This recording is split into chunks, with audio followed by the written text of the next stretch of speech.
welcome to Freethinkers Fireside, where you put the human and humanist one cozy chat at a time. My name is Helen, also known as Hell's Bells. So, I was supposed to have Annie on this evening to talk about Freedom from Religion Foundation, Freedom from Religion, and she's not here. I did email her again, and we confirmed the other day. So I'm not quite sure. Maybe she got the time zone confused, which does happen. So it might be that. So I did email her again, send her a link again. So hopefully she'll show up. I can use words, guys. I hope everyone is having a fabulous Tuesday. I still want to stream tonight because it's 1 month since the revival of reason thing, right, guys? So I would really appreciate it if y'all would do the thing. And see over here, right here. You wanna click the QR code? You're gonna do that. You're gonna do that because that'd be great. So we can make all the money. And then I'm gonna play the ad because I think I figured out how to do it. So with the sound, guys, I'm improving. So we'll see how it goes.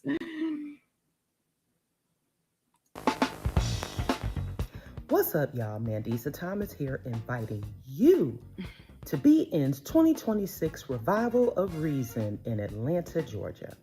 From June 12th through the 14th, join us at the Atlanta Free Thought Hall and Pavilion, where we will be celebrating 15 years of Black non-believers with food, fun, serious discussions, live entertainment, and more. Speakers include Chris Cameron, Candace Gorham, Detroit Atheist Queen, The Friendly Atheist, Godless Engineer, Cynthia McDonald, yours truly, and more. Get your tickets today at blacknonbelievers.org or scan that QR code below. Also, you can book your room at our special group room rate at the Comfort Inn, Atlanta, Smyrna. Official BN members get a discount, so please make sure you become an official member today. Sponsorship opportunities are also available, as well as discounted student rates. Thank you so much for helping us celebrate 15 years as Black non-believers, and we will see you soon.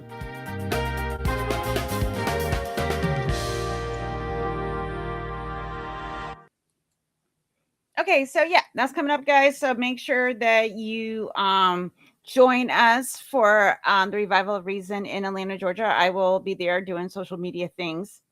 On that note as well, me and Kelly, Detroit Atheist Queen, she's in the chat right now.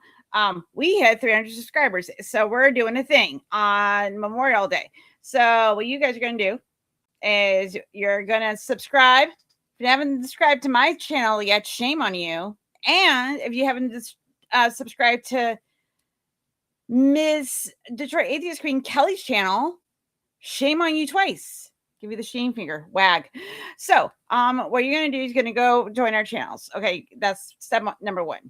All right, and you're also gonna go join the Black Non-Believers channel. So go do that too. Okay, so all right, this is what we're gonna do. All right, so all three of us be streaming we will streaming the celebration with my friend, with me and Kelly on Memorial Day, 5:30 to 7:30 p.m. Eastern. All right, so it's joint, and we will be giving away 2 tickets, 2 separate tickets, not 2 tickets together. I got corrected by Kelly last week. Usually, we're giving away 2 tickets to 2 lucky people. What you got to do is subscribe to all 3 channels.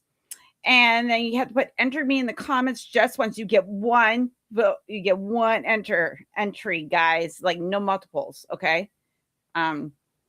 We'll track those things. Mm-hmm. And then we will verify subscriptions and live stream comments. You also got a live stream as well. You can comment as well and say enter me either in the comments or during the live stream. We will collect names. We will verify subscriptions, and then whoever you are, you might win a free ticket. And you should just also give us money. So again, please Sure. Okay, so I'm done chilling. So go to a thing and mark your calendars. Memorial Day here. Detroit Atheist Queen channel and Black Non-Beliefs channel. It's gonna be all three. 3 for 3. 3 for 300, guys. That's what we're doing. All right. Cool. Awesome. All right. Our friend Jess, How to Rule an Asteroid, is making us a little promo video too that I'm very excited about. Hopefully I can premiere it tomorrow. So that's the plan. That's the plan. Okay. Oh, not tomorrow. There's Thursday. I'm having Jamie the Blind Limey on, and we're going to talk about theism, humanism, and what do we owe to each other. And Friday, John Gleason, the Godless Engineer, will be here, and we're going to talk about when skeptics aren't skeptical.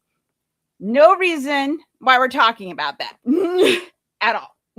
So, oh my lordy, guys, the drama llamas. Anyway, do me a favor. So you're going to share this. Okay, see the QR code?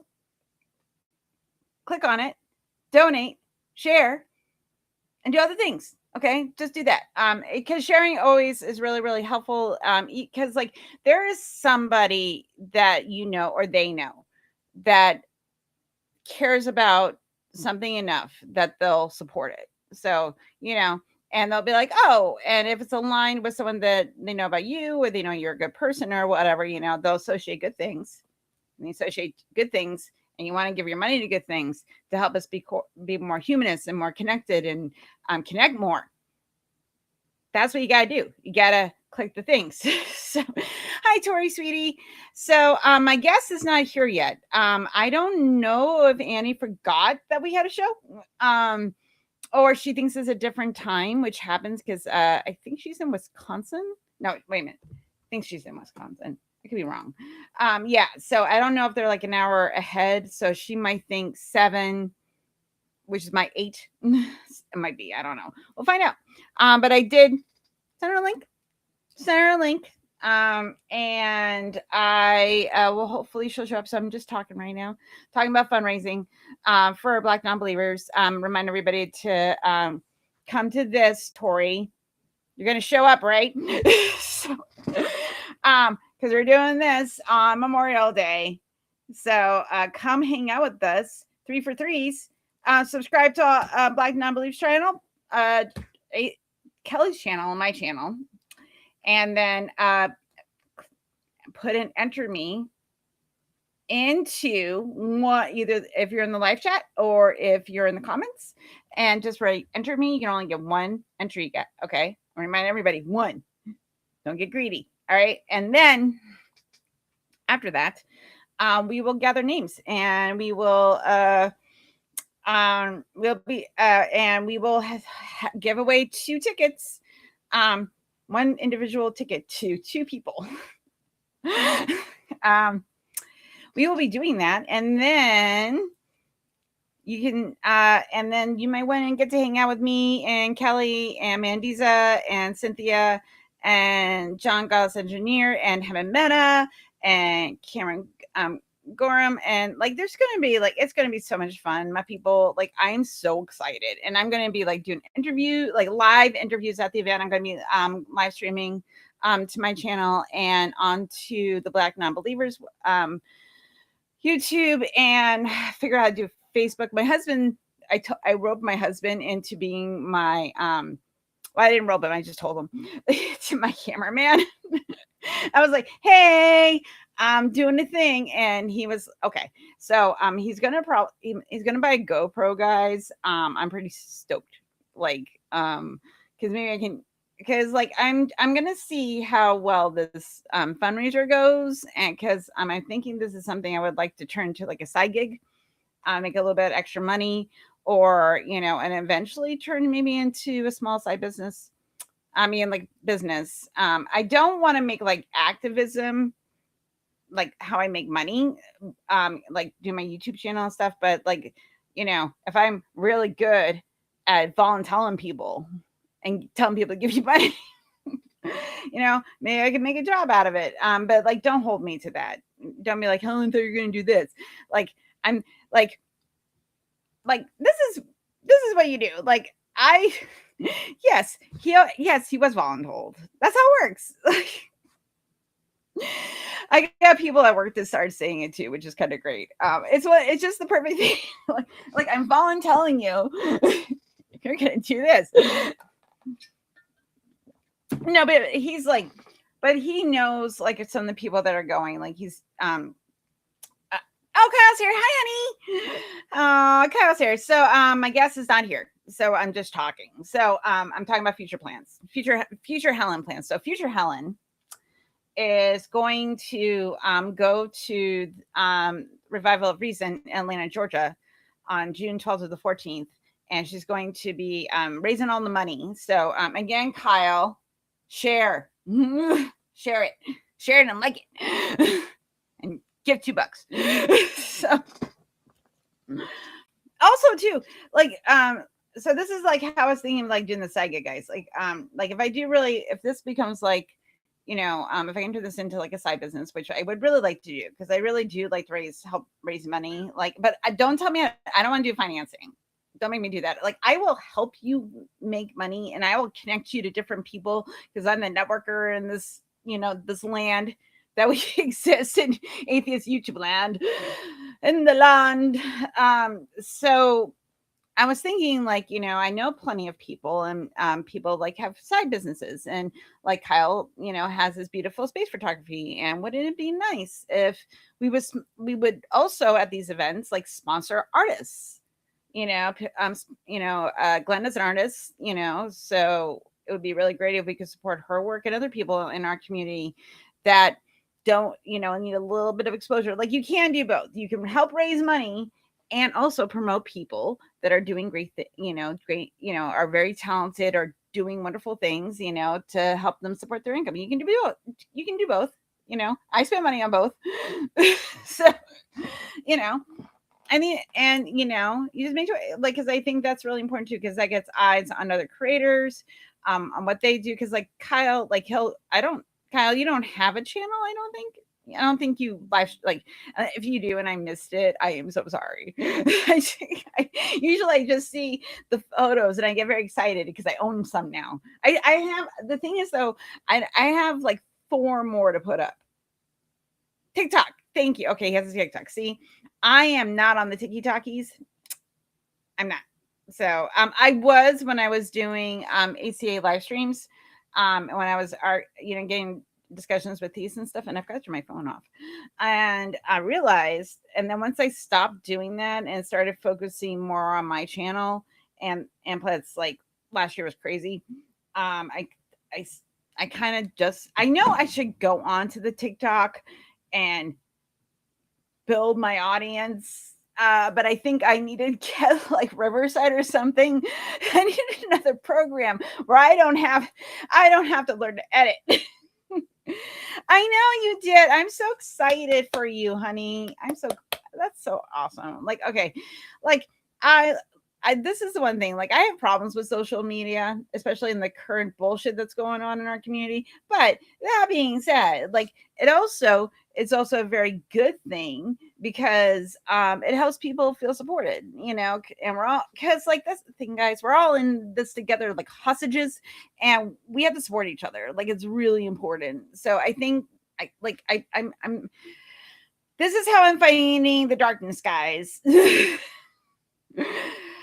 I'm fighting it because things are nuck and butts. So that's why. Hi, Bree. Hi, honey. Thank you for hanging out. So my guest is not here. So I'm talking about the Black non-believers thing I'm doing. Please please share the QR code. Click on it. Share it. Like it. Do that.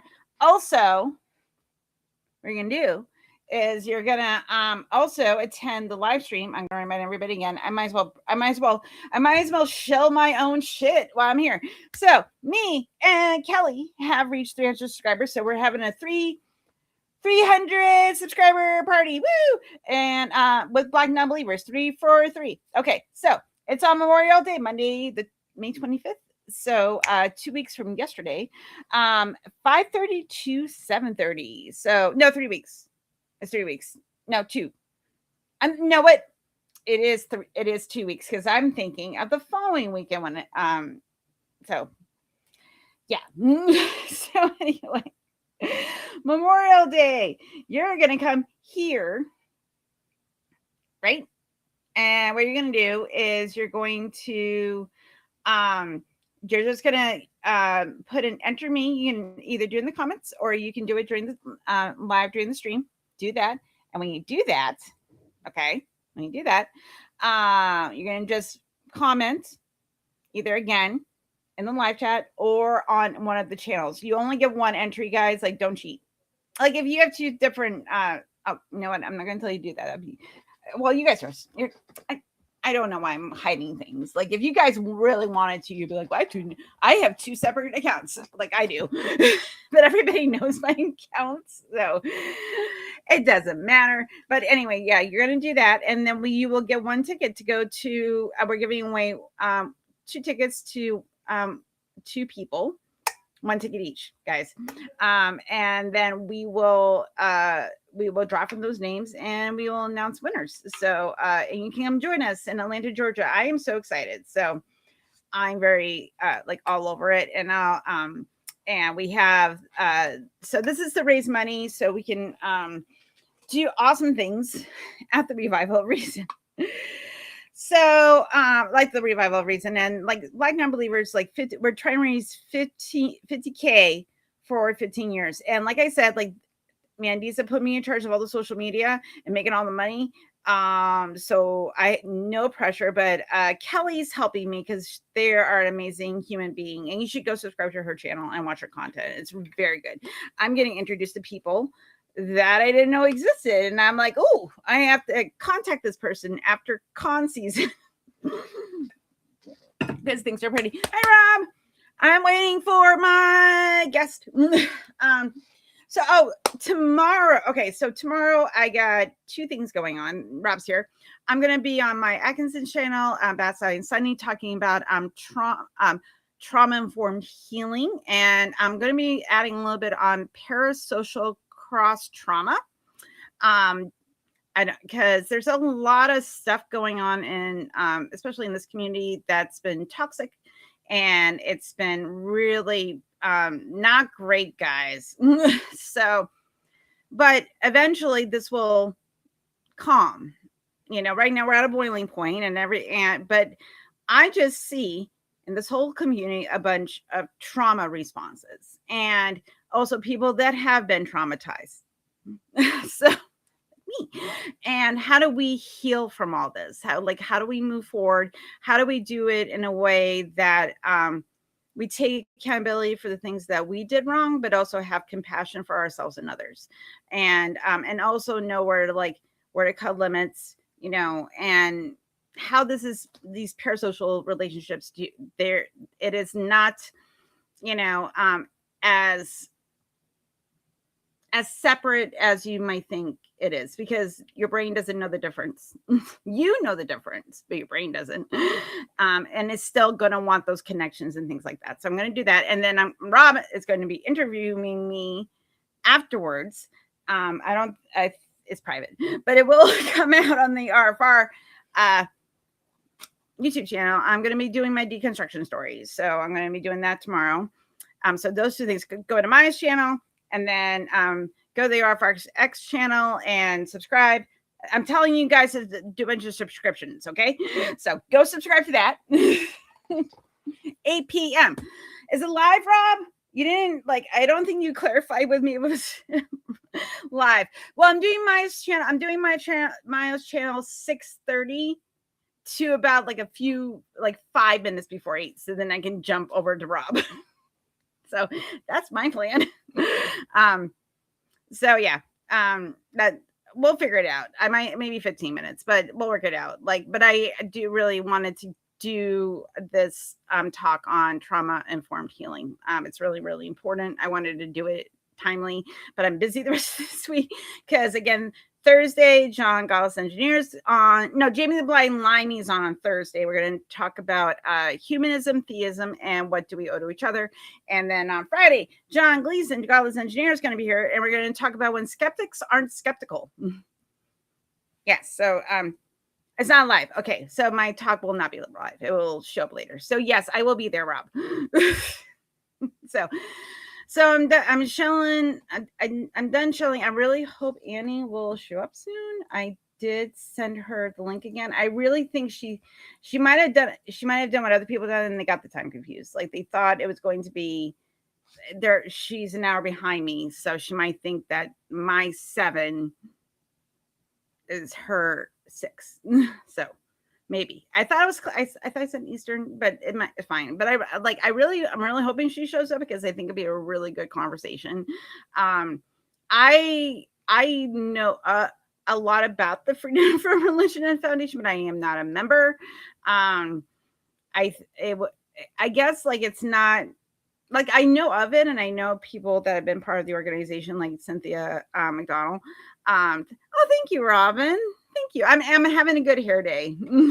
So, but I appreciate it. Yeah. So, like I know of the foundation, know people that are involved in it, but I wanted to know like how it got started, and I want to learn about like what they doing right now. They're YouTube. They also have a YouTube channel, so you can go there and subscribe there. And the link, like the Freedom from Religion link is always in my resources in my doobly doo. So and like I think that I like all these secular organizations are really important, especially right now, because they're they're holding back the tide, guys, because oh boy, things have been rough. So I think like having those conversations, I really wanted to have this conversation, so hopefully she'll be here in a little bit. So yeah, so I'm in this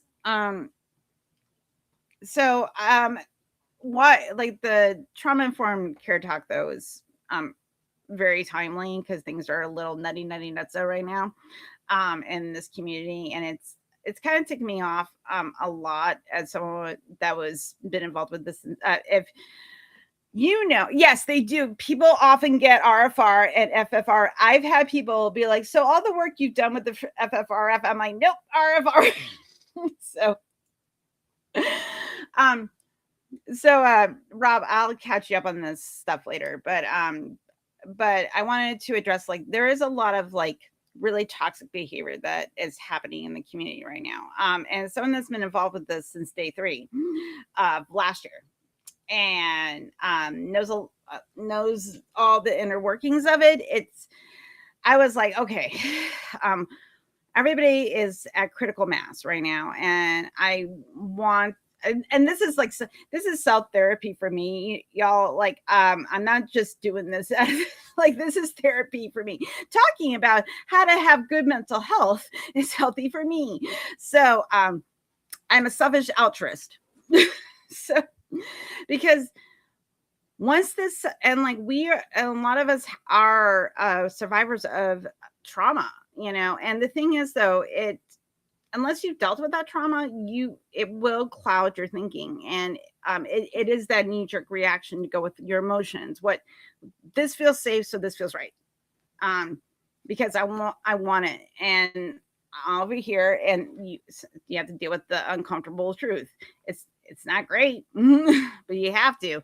And also too, like if you compound those things on top of having trauma, and you haven't dealt with that, and you might come from religion, you might come from a belief that if a certain type of person is saying this certain type of thing, I must believe certain type of person, and you do it subconsciously. You're not, this is something that you've just been trained from pattern seeking, and there's no judgment in it because we do it all the damn time. But when that cognitive dissonance settles in, you gotta follow the evidence as much as it makes us uncomfortable, and it sucks. It sometimes really sucks that we don't like, oh no, that's true. But I wanted this to be true. And then we don't like to see people double down because it's always not in their best interest to do so.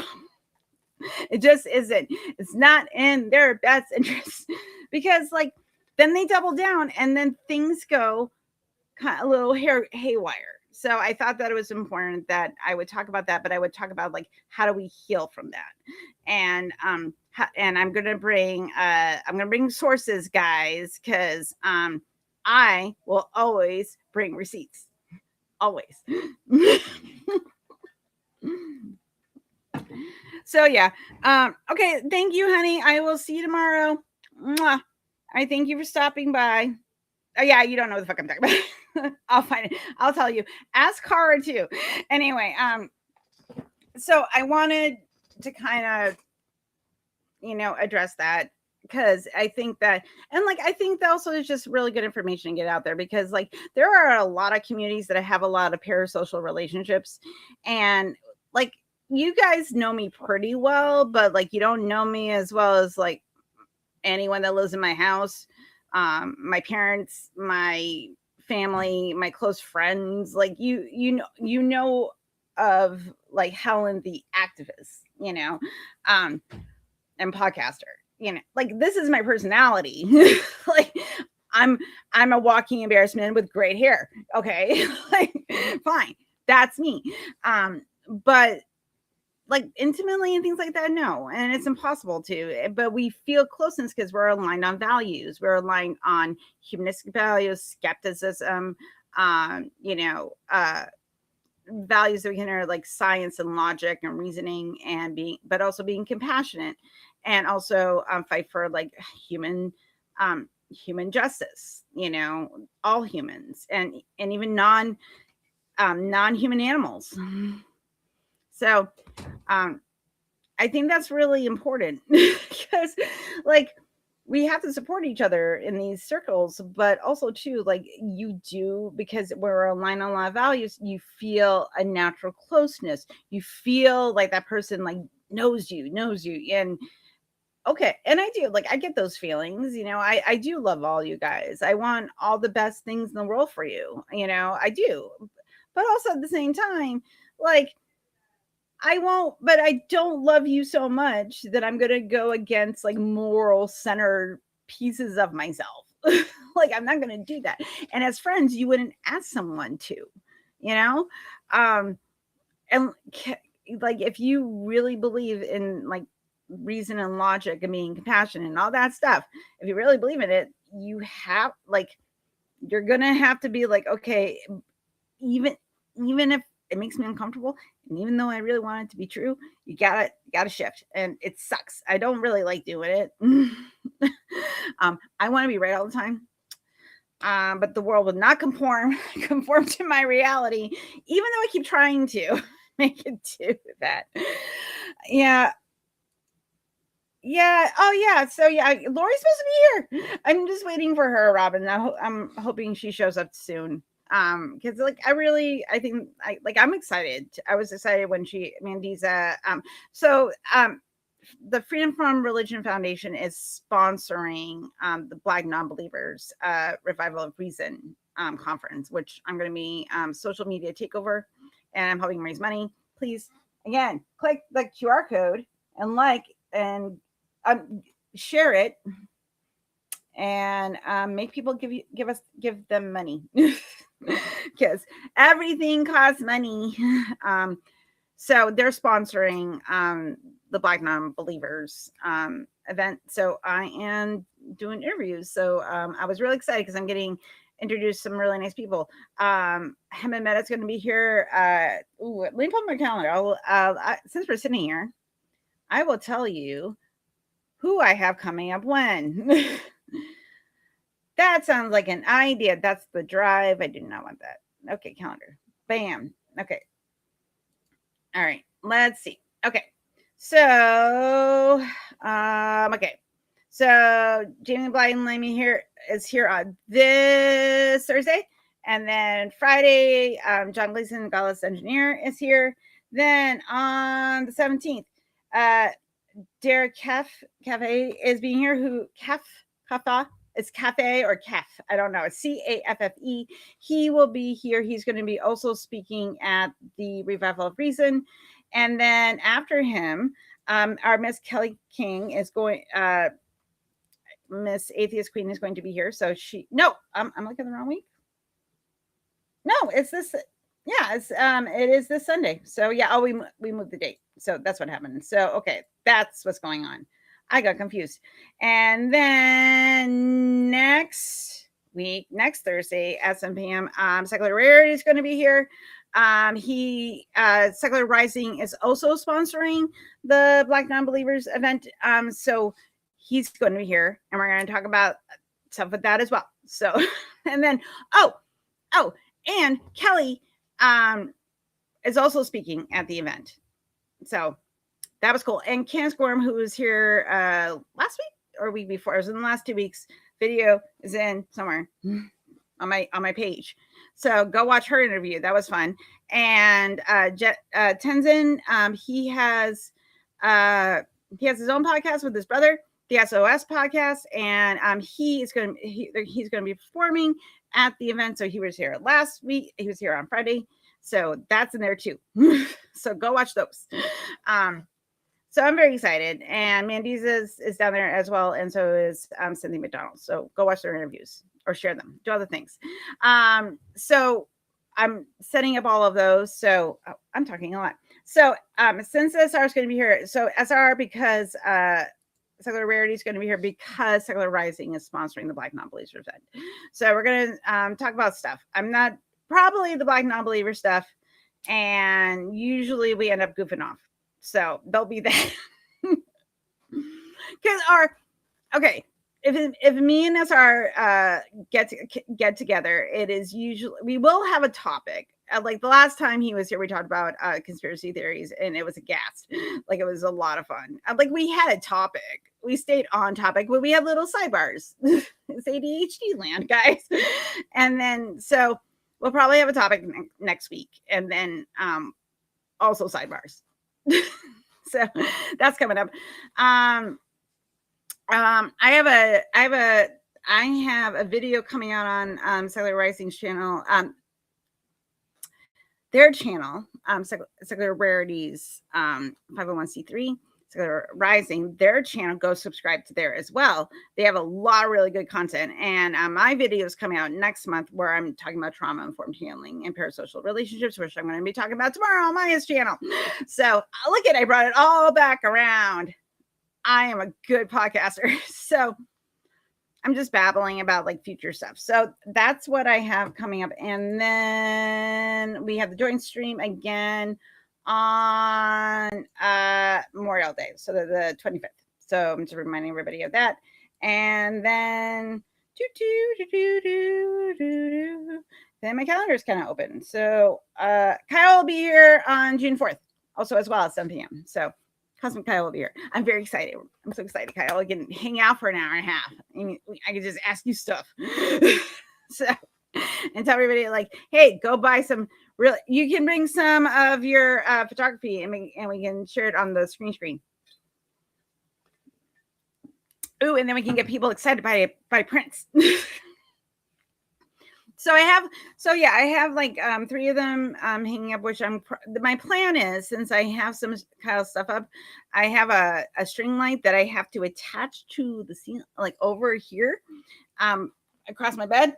And then I was thinking I could do that. And then the nights that I'm not doing podcasting, but I'm on other people's channels, I will just have like nice background stuff going on. So I'm going to do that. But I do have I have 3 hanging up in my house. So I think you gave me 9. So I bought a few, and you also gave me some.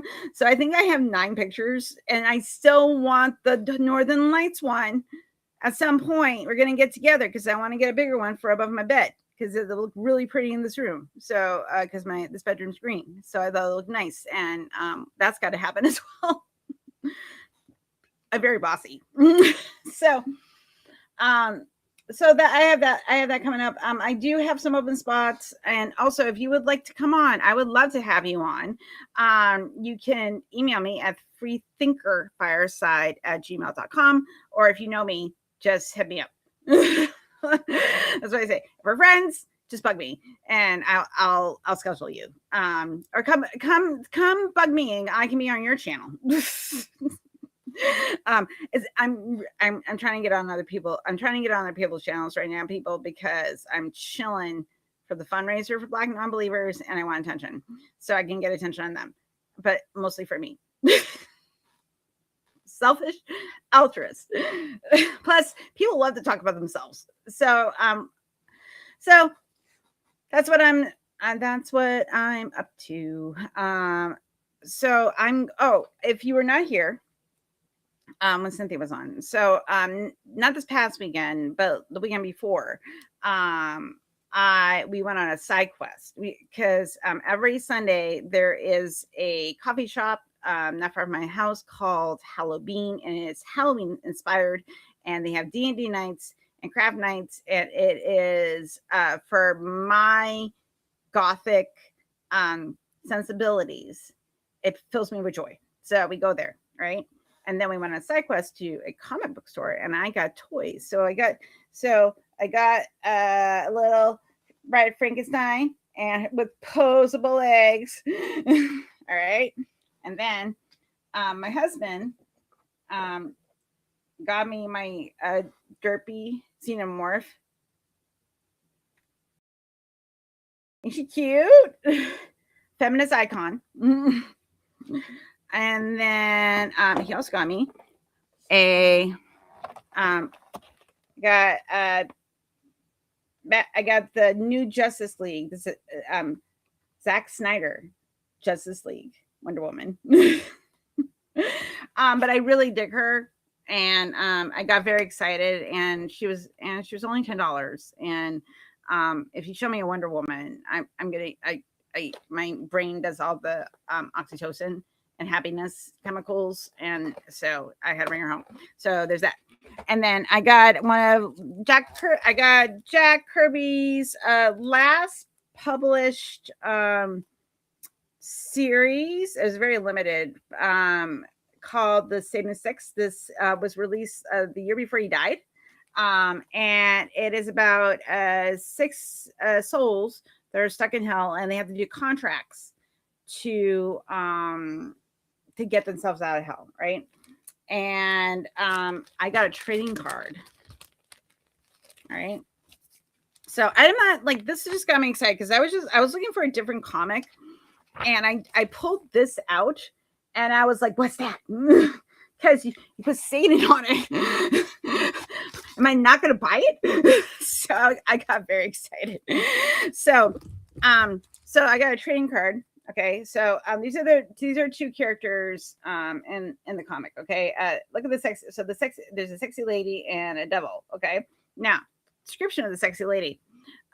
So the members of the Satan Six are Brian Blue Dragon, Desira with a Z, Hard Luck, Kuga, Doc Mortius, and Frightful.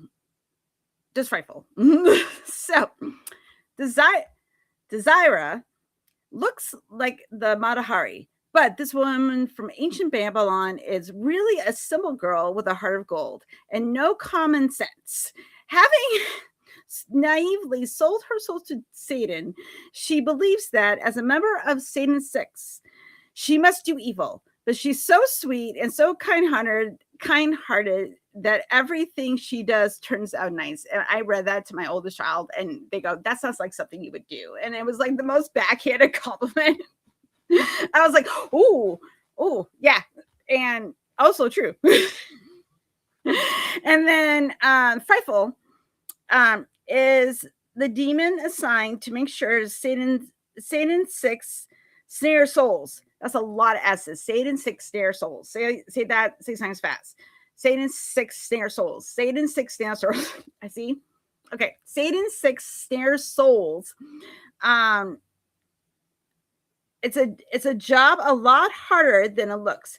Frightful hopes he can survive the experience because he's only got another 10,000 years before he qualifies for his retirement from hell. So this was the last Jack Kirby comic book that they did. I found this out because I did Google, because I was like, oh, this is very 90s, Spider-Man, Like the line work is sweet. Like look how pretty that is. So I was very excited. Got it for $10. No, $8. And like yeah, I got a little trading card and got a little insert to Topps Comics. If anyone remembers these from the 90s. Yeah. So that was a little cool. So it was a fun little side quest. So how this was like a found treasure. I was very excited about it. So had a good day. So I wanted to share a little bit of the joy because like part of the healing is having the joy. So those are the things that give me joy. So okay. 4 minutes. Hopefully Lori will show up. So I mean Annie will show up. God, I'm getting names confused in my brain. Anyway, so hopefully she'll be here because like I really wanted this conversation. I think it'll be a really cool conversation. So yay. So hey Rob, who do we have coming up soon on RFRX? I might as well sit here and announce things. Rob's my partner in RFR crime. So I interviewed to volunteer. Okay. So back in the plague days in November 2020, I was like bored. Okay. Like I was just like sitting around my house and and like watching YouTube, and I was watching atheist YouTube, and I kept seeing like Dr. Wright on like the atheist experience and stuff like that, and I was like, I think I saw a couple other volunteers. I saw Anthony Madden Bosco like saying that he was promoting RFR, and I was like, oh, and I really liked. Yes, you can help me riff. Yes, you can. Please do. I'll send you the link, honey. Cool. Okay, so Rob's gonna come hang. I guess. All right, I gotta send you the link, honey. I'm gonna send it to your messenger. All right, so we'll do that, and then Rob and I are gonna. Rob and I will just talk until. He can stay. Like if when Ann shows up. You people the vamp. Okay, well, so we're gonna if you want to come hang a little bit, okay, what I'm gonna see is that if she's not here in 15, 20 minutes, I'll let Rob come in for a bit. And then if in 15, 20 minutes, if she is not back, you are welcome to join me and we will hang out for a little bit. We'll do that. And then I can get, and Ollie, you can come by. Hi, Ollie, baby. Mwah. So Ollie can stop by. And Robin, you're welcome to come by. Robin, you can come by and just either contact me on Discord or on Messenger, and I'll send you a link. But I'm going to see if my guest shows up. If not, I'll reschedule. I have plenty of spots between now and the Revival of Reason conference. So work. Oh, actually, since we're waiting for Rob, I got the sound to work. After a couple weeks of sound's not working, I got it to work. So, What's up, y'all? Mandisa Thomas here, inviting you to BN's 2026 Revival of Reason in Atlanta, Georgia. From June 12th through the 14th, join us at the Atlanta Free Thought Hall and Pavilion, where we will be celebrating 15 years of Black non-believers with food, fun, serious discussions, live entertainment, and more.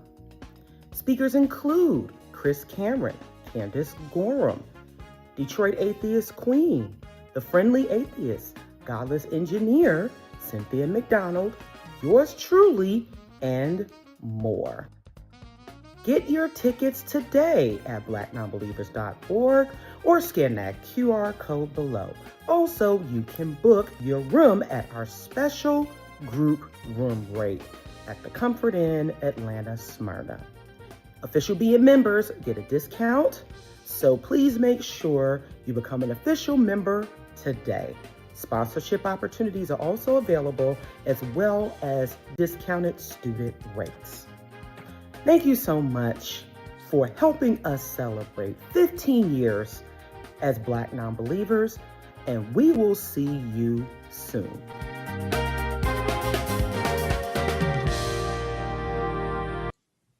Hi. Thank you for popping on. It's very nice. Hello. I wasn't sure if she just got like the time zone confused or she forgot. She's in Central Time, I guess. Yeah, because she's in Wisconsin, so I think that's what happened. But we'll find out. If not, we'll just reschedule, and it's fine because I have plenty. I felt bad. Yeah, every time I invite a guest to RFRX, and they're supposed to show up a half hour before showtime, and like 5 minutes is gone, 10 minutes. Oh my God, what are we gonna do? So I was feeling for you. Well, because I thought it was a time zone thing, and I'm like, I can talk for 45 minutes and talk about like I can chill with. I got things coming up and talk about craziness that's going on. Well, I need to hear about. I don't know if did you go when I had my short break for dinner. Did you talk about the thing you were referring to that I had no idea what you were talking about? Yes, I did. Well, I like everybody that knows. Cara knows. Well, I don't want to bore everyone else again if you already talked about it. So we can talk about everybody. People have been spreading shit. I will tell you later. That is not true on other channels, and I had to do a whole thing because I'm pissed off now because people are lying and trying to get clout because of it. And I'm doing that's why I'm going on Maya's channel tomorrow, talk about parasocial. We're talking about trauma informed healing and share parasocial trauma. So I don't even think I know that word. What is parasocial? What does para mean? Parasocial is the type of relationship you and I have. We don't like we're closer than parasocial because we've done so much work together. We've like known each other for 5 years, but we've never met each other in person. So is it all right? Now I'm going to Google this word. We know each other in like this RFR atheist context, right? Like that's parasocial relationship, says AI, is a one-sided bond where a person invests emotional energy, interest, and time into a media figure, celebrity, or fictional character who is even unaware of their existence. Oh, that's different. Oh, yeah. But the thing is, though, with in like YouTube land, because it's seen as more authentic, like this is my personality. Like this is like Helen when she's in a good mood. Personality, right? Walking embarrassment, great hair, lots of opinions. Okay, like that's Helen. Hello, but you don't know me like Todd knows me. Well, I would hope not. You better know. You better know. I have strong, intimate relationships with. Like you know me in only a certain context. Yeah. So if AA is right, that's not parasocial. Parasocial is I love Taylor Swift and she loves me, and we're going to get married because she loves me. Right. And, but also we also use parasocial relationships for relationships we have online. So I don't know. So I know your face, right? I know words on screens. You don't even know how tall I am. I do not. I mentioned that because that goes with a lot of people I know online, and then I meet them in person. It's like, oh my God, you're a foot taller than I would have thought. I have Ben. Dr. Ben is really short, which I was not expecting. Yeah, I'm 5'4", and he's about, I would say 4'10", 4'11". Wow. I met Fard Valkai at a conference, and I'm looking up. And I was like, I thought he'd be my height or taller. So it was real. It was one of those things. I was like, huh. I found out that like J Mike is also short, he's a little taller than me. But you see people in this context and people know what I look like in the morning. And some people in this community know what I look like naked. It's a thing. But you haven't gone to an RFR excursion. Well, now I really might want to sign up. I'm telling you, go to an RFR excursion. Okay. Woo, it's a good time. But it's also just like hanging out. Like it's not, You hear that? You hear this, people? It is still available. You can sign up for the RFR excursion, the fall excursion. Go to recoveringfromreligion.org and hit the fall excursion tab, and you can sign up. When is the excursion, Rob? What's that? When is the excursion? Oh, you're going to make me open it. It's usually the third weekend in September. Okay, let's see. It is tick, tick, tick, tick. It is September 25th through the 27th. Okay, so yeah. Childcare available. Dr. Ben is age. Yes, yes, they're. Well, I think he's a little taller. Like I have a picture of the both of them, so I'll find the picture I have of AJ and Dr. Ben. Because like it was like AJ's really tiny. Like, how tall is Matt Delahunty? Matt, I want to say he's a little tall. I'm 5'4". I want to say he's about 5'8". He's see, I always pictured him as tall for some reason. He's shorter than I am. How about Aaron? I haven't met Aaron in person. Seth is tall. Seth is like 5'10", 5'11". He's tall. Okay. Well, I'm 5'10". I don't consider that tall, but okay. It's tall to me. Like, okay. To my short ass. You're tall. You're more. You're closer to the sky than I am. So. All right. So you asked me a question before, and I didn't have the information. Yes, it's for extra. Yes. Who's on RFRX coming up? Since you asked, I will say. So this week, my friend Kyle Pulich, who is the person who runs the Data Skeptic podcast, and he's an AI expert, amongst other things.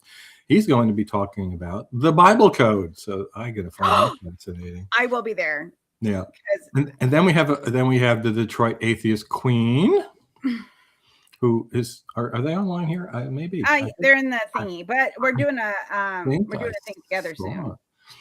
And that's going to be discovering oneself after sexual trauma. Serious topic. More serious than deciphering the Bible Code. And then yes, then Glenda Jordan, we've had her on, and she's a joy to watch all the time. And she's going to be talking about polyamory again, and this time it's going to be a roundtable discussion. I was unaware. I don't know who else is going to be on that. So I hope some of this doesn't fall apart. By the way, because I'm going away, and Kara has been called off. They are in the other side of the planet. And they're not able to run things. So I'm not, with them out of the picture, I'm not quite sure what's going to happen for the people that she invited in the thing she started. And I'm sure they start. Okay. I'm sure Kara started that with Glenda to get her to do that. I don't know. But then I'm back, and my last guest that I've invited for a while is going to be fascinating. You might like this too. Leo Igwe. Mm-hmm. He is a Nigerian skeptic who's an activist whose life is in real danger because he fights the people persecuting and killing witches in his country. Holy shit! Yep. Where's he from? Nigeria. Nigeria. Yep. Wow. He's going to be speaking at SciCon on an international panel with 4 other people, and that's his topic: persecution of alleged witches. And it amazes me that this still is happening in the 21st century. 5'10" to 6 feet. What's that? 5'10" to Aaron is 5'10" to 6 feet tall. No, okay. He's sorry. Tall. Anyway, yeah. Yes, like Seth is like, he's tall. He's like, height is relative. He might be 20. Everybody's taller than me. My sister was only 5'3", so everybody was a giant. So. Yeah. So all right, let me finish the list. The Graceful Atheist, who I don't know who that is. Do you know who that is? Graceful Atheist? David? I do not know who that is. Okay, then Tim Mills, the Harmonic Atheist. I do know who Tim is. I contacted him and invited him after it was recommended by Steve, I believe. Okay. And then the note says Felicia and the Opossums. I have no idea what that means. My friend Felicia, who's what's with the opossums? Here. What's with the opossums? Because Felicia, when she can, rescues possums and rehabilitates them. They are so fucking cute. Okay. And because when I had I was doing a live stream. I think it was for my was it my was it my part? I don't remember what it was. It was my birthday. It was my birthday party. And Cara showed up, and then Cara met Felicia, and then they connected. And then I was like, you should have Felicia on the show. So Oh, okay. so that's how that happens. So besides the opossums, what's the topic going to be? I don't know. They're discussing it. I just introduced them. That was before I became a producer again. So. And this got mentioned in the Hangout, and they kept using the word, or it sounded to me like opossum. And I said, there's no such word. It's a possum. What are you talking about? And then I had to look it up. Yeah, okay. Opossums are different than possum. I didn't know. Well, okay. This is the thing, like, because you're a northerner, like we say possum. We don't say a possum. Yeah. So I was like, what are you talking? Like when I moved down here, I was like, what are you talking about? Like, what's a possum? And they're like, that's how you say possum. And I'm like, no, it's possum. I thought they were saying a possum with a weird accent. That's what I thought they were saying. Right. No, it's opossum, apparently. I love opossums. I saw one that got run over the other day when I was heading to work, and I had like a sad. I was like, I don't like to see a lot of dead creatures. It makes me sad. All right, and finishing up the list that I have, then we have Nick Dillette. I don't know who that is either, to be talking about street epistemology. And then the last person we have currently scheduled is for July 13th. That's Andy Neal. So Gail recruited him. I think he's an ex-pastor.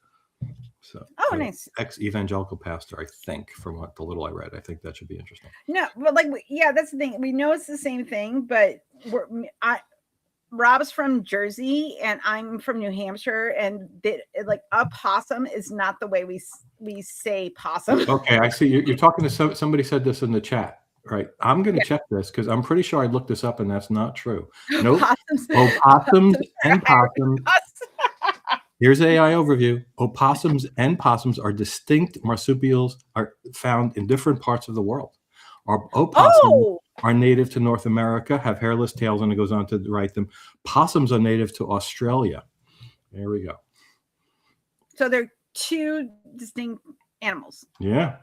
Oh, all right. Well, I learned something new today. I just thought that was the way that you said it. I was like, why do you say a possum? So that's really weird because I thought the possum was the American one. No, that's the opossum. The possum is the Australian version. Speaking of, I watched a really good series on Wired of regional accents across the United States. And it is so good because the gentleman, then he has people from different communities and backgrounds also talk about their the way they say things, like people in the Black and Latina and like Native American populations of how they say things depending where their tribe and where they are. And it was really fascinating. And then they go through all the accents, and it's so weird hearing like a Boston accent now because I'm so far away from it. But then my family's like, you still say stuff like that. And I'm like, do I? Like, I have been told I sound like a New Hampshire girl that moved to Florida.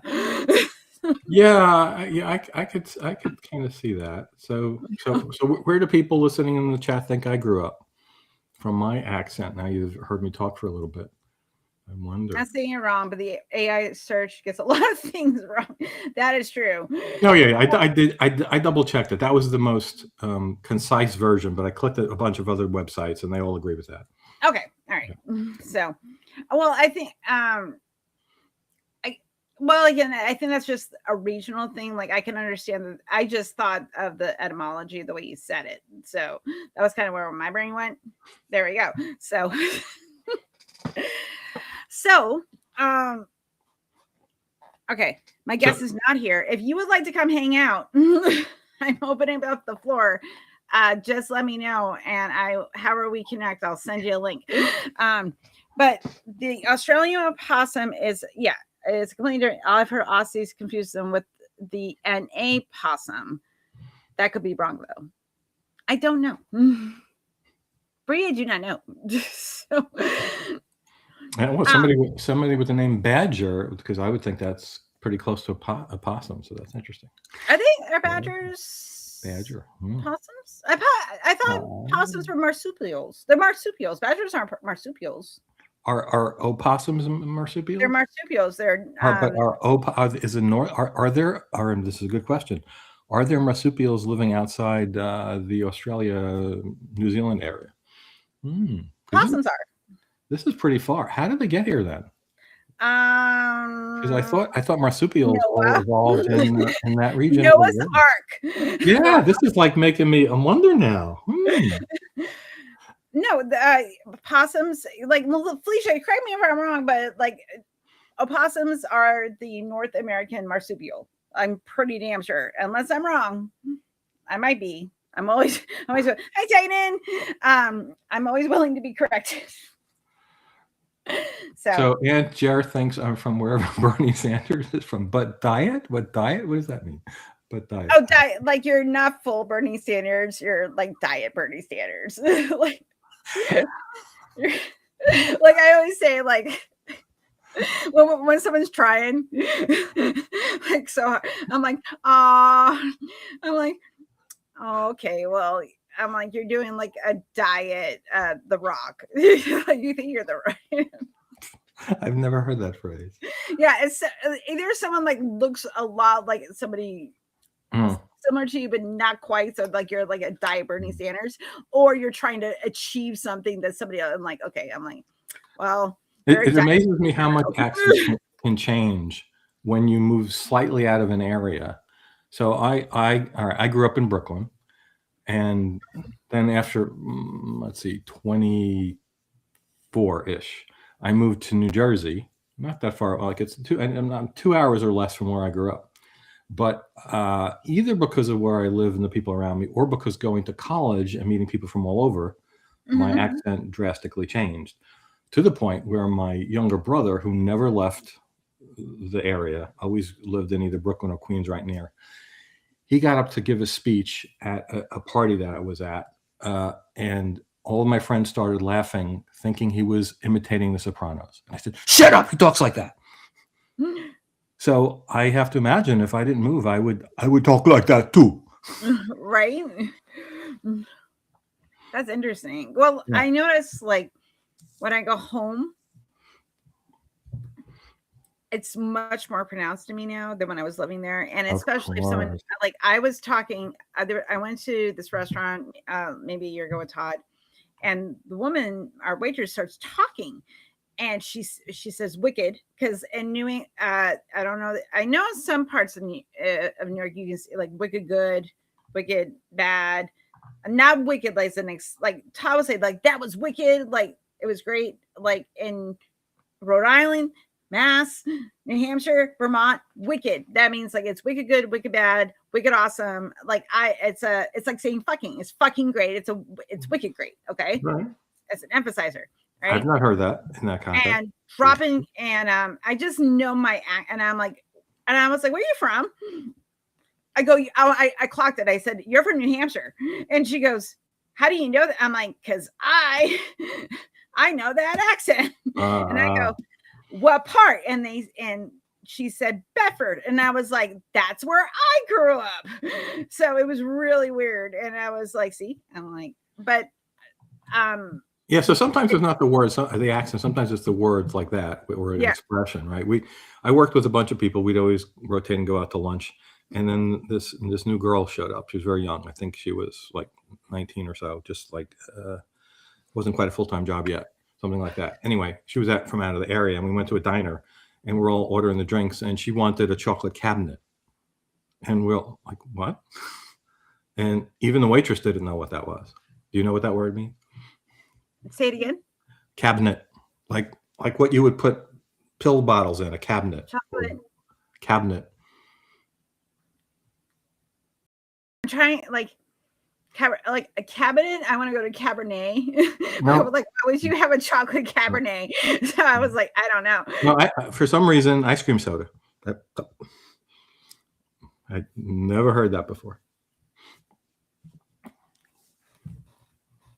Where's she from? Rhode Island. I don't know, because like Yeah, it was like we would call it like a frozen soda in New England. I'm going to look this up. So this was way before there was internet, so I couldn't even check it. I know, right? This is ice cream soda. Let's see what it says. Yep. Yep. A cabinet is a Rhode Island specific, ultra thick, blended, yada, yada, yada milkshake. Oh, yeah. Yeah. All right. Well, look, I learned something new. I'm learning all types of new things. It's a cabinet, just like you would say a wooden structure that you put things in is a cabinet. What do you thought? See, like, how's it spelled? CABINET, cabinet. So like cabinet. Yep. So chocolate cabinet. Yep. Yeah. Oh God. University of Wisconsin-Madison for some reason. Is that in Rhode Island? I don't know. It's their page says cabinet is a drink made from milk, flavored syrup, and ice cream. Yada yada yada. Yeah. Other people call it a frap or a milkshake. There we go. I wouldn't call it a frap either, but I know that word. See, shoving my show, guys. Learn new things. Hi, fun fact day. Yeah, this is stupid. It says the rumor is it's called this in Rhode Island because blenders that used to make this drink were stored in cabinets. Well, that's what I don't know. That doesn't make sense. That's stupid. That's stupid. Like I don't call like my toaster my cabinet, like my bread cabinet. All of my pots would be cabinets because they right. Like what the fuck are you talking about? I had a book called still do somewhere, Heavens to Betsy, because that's an expression. Okay. In New Orleans, when you order a po' boy, you can ask for it fully dressed, lettuce, tomato, pickles, etc. In Baltimore, I ordered a sub fully dressed. The waiter said, like look close up. Well, it was funny is when I was a younger Helen, I was living in New Hampshire, and I this was 1998, so the internet was new. Okay, and I met a girl, and she wanted to meet me and hang out, so I flew from New Hampshire to Raleigh, North Carolina, and spent a weekend. Was it a great weekend? Yes, I was introduced to Tori Amos, and it was a very great time when I was 21 years old. So that was okay. So I was in that, right? So I'm there, and she goes, and she was in we were in college, so we were hanging out in her dorm, and she goes, do you want some gravy on your pasta? And my brain goes, what? She goes, do you want gravy? Sauce. It's sauce. And I'm like, you don't put gravy on pasta. Like, and I'm like, is this like I'm so confused. So tomato sauce. And I'm like, you were confusing me because we say sauce and gravy. Gravy is the stuff that you put on turkey. That's made of meat fats. That's what you know, or like made of fats, animal fat, and cream and salt, and it's kind of gross, but also yummy at the same time. Like it's gelato. Like I don't like the texture, but I like the way it smells. Like. Yeah, so this is an argument. It has something to do with people who came from North Italy and Southern Italy, as I recall. Okay. But our take on it is actually more accurate because, again, AI overview, but this is right because I've read this elsewhere. The primary difference is that gravy is a subset of sauce, and it's made from meat or pan drippings, as you said, thickened for flavor, while sauce is a broader category for liquids or purees covering other foods. So, yeah. Yep. See, that's why you need to do something. That's why we have categories. We say sauce, we say gravy. Conform to the Americans, guys. Yeah. Speak like I do, or you're wrong. Right. You can the worst trouble I ever had with somebody's accent was when someone first said pop to me, like, do you want a pop? And I was like, do I want what? And they a Coke, and I go, a Coke. I go, because we say soda. Like carbonated beverage is different. Soda, pop. Yeah, I could see how that happened. Seltzer water. That's what I'm drinking right now. I'm actually not drinking any alcohol right now, which is kind of wow because I've been sitting here. Yeah, the hardest time I ever had with somebody's accent, I worked with them. They got assigned to my team, and they were from Alabama. Funny. And they talk like this. This was them talking fast. And I don't talk like that coming from the Northeast. So the problem was we had team meetings, and I would get input from the people working on my team, and I'd give them instructions. And this guy didn't last for more than a couple of months. And on the very last day, when he had already quit and whatever, and he was going back home because he was homesick, he got a job closer to home. He said, Rob, I got to tell you, I never understood a word you said. I had to always ask people what you wanted me to do. Like I tell, like I don't, like I come, this is the thing, like people would tell me you talk too fast. And I'm like, I know. I'll tell you why. Okay. 1, ADHD. 2, I grew up in a house with 5 older brothers and a father. Oh. I'm also loud. I gotta get, and I go, and I gotta get shit done. And also, it's so noisy up here that sometimes I just need to hear the sound of my own voice, just so it will like shut the fuck up. Like, okay, I'm like, now I said it out. Now I said it out loud. Like, but the thing is, though, I also talk really fast because like people in New England talk really fast. Like, it's just the way that I think it's a regional thing. I've not seen anything. I'm riffing on that. I never looked it up. I don't know anything about it. I'm going to show you the dialect. It's all anecdotal experience, but it is like the first time I ever went to LA on a job interview, by the way. I'm going to put the link in for the dialect video. The people in LA were just so slow paced, not only speaking, but pretty much everything from the New York area. I couldn't believe it. Okay, so all right, I'm putting this in the so there's 3 parts to this, guys. So I'm gonna go ahead and put the link in the chat, and Rob, I will just send it to you on DMs. You will watch all 3. It's so well done because the instructor that's talking about like people that look like us, he does professional dialect coaching, and he can do all the American white people accents and explains why they developed there and who immigrated there and what other cultures influence the way that we speak. It's really interesting. And they also do, and also the stuff about like Latin Americans and African Americans and Native Americans is also really fascinating. I learned stuff. And it's all like we're all like, you and I are speaking the exact same language, but when someone like from the South, like the real South, like I live in the South, this is not the South. Like, Louisiana, Alabama.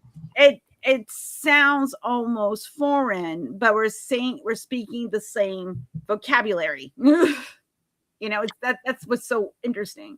So we had somebody do when you played Susan's trivia game once, right? Or twice. So we had somebody who was British do a category on British accents. He played 10 clips, each maybe, I don't know, 15 seconds, long enough to hear it, of different people from around the United Kingdom. And, what area is that from? And I heard all the very, very differences, but I think I guessed one right out of them all. Okay. I had no right. But that surprised me because they are just as diverse as we are here, really. Maybe even more so. Oh, really? Yeah. Yeah. And people say, well, that's a British accent. Well, okay. Now no, I'm because there's distinctions. This is why okay, all of you, next time you're hanging out with Richard Gilliver in a chat, tell him he's Welsh. It's a joke started by Dr. Ben that Richard Gilliver is Welsh because of his accent. What is it? What is he? He's British. So I don't know what part he's told me where he's from, and I don't remember what part of Britain he said, and because I'm terrible. So, but the inside joke, guys, is that if you see Richard Gilliver on a podcast, you should pop into the live chat and go, "Hey, Richard, are you from Wales? Are you Welsh?" Are you from Wales? It's all Dr. Ben's fault. So. My cousin married somebody from Wales who had come to America to go to a Christian university, by the way, in that matter, Valley Forge Christian College. And we were all at my sister's house, as I recall, sitting around, and she served cake. And his name is Headley. And Headley said, "Why are there?" I can't do the Welsh accent, but why are there crumbs on my cake? Why are there crumbs on my plate? Why are there crumbs on my plate? He kept saying that, and my sisters go, "You're having cake. Why wouldn't there be crumbs?" "No, there's crumbs. Why are there crumbs?" And he was saying crowns, because she had plates with Columbia University's thing, which had crowns on it. So crumbs and crowns. Oh, the way it's said Sounded the same. And then we said what we thought he was saying, and he said both words, and it sounded the same. See, Angier, like me, knows everybody but remembers details. So does Bree. So, thank you. So the hardest British accent that personally I've ever heard and have to understand is Nikki. Are you listening to this recording, Nikki? And it's not just me. She will say something, and other people like what? And have to. I love Nikki. I do. But I don't know what accent that is. But I have such a hard time. Cara understands her really well. Well, not all the time. Better than me, but Cara has also asked them to repeat themselves. Hi, honey. Hey, Aaron, if you want to come join us, you can slide into Discord, and I'll send you a link. Ollie's going to stop by too. We're going to hang out because my guest didn't show up, which is fine because we're hanging out. We're just talking. Actually, I'm going to play the Black Non-Believers ad while I go get something to drink, and going to do that. Okay, now I'm going to start putting ads up. I gotta get Ember's Astral Pride ad up. And I also Jess is making How to Rule Asteroid. She's a videographer, and she's doing a little ad for the 300 celebration live stream. And what she showed me, and oh my God, the little thing that she made me just for my channel name, it's so pretty that I'm so excited about it. Like, I'm so excited. I'll show it to you later. Okay, it's so cute. Okay, I'm gonna go get something to drink.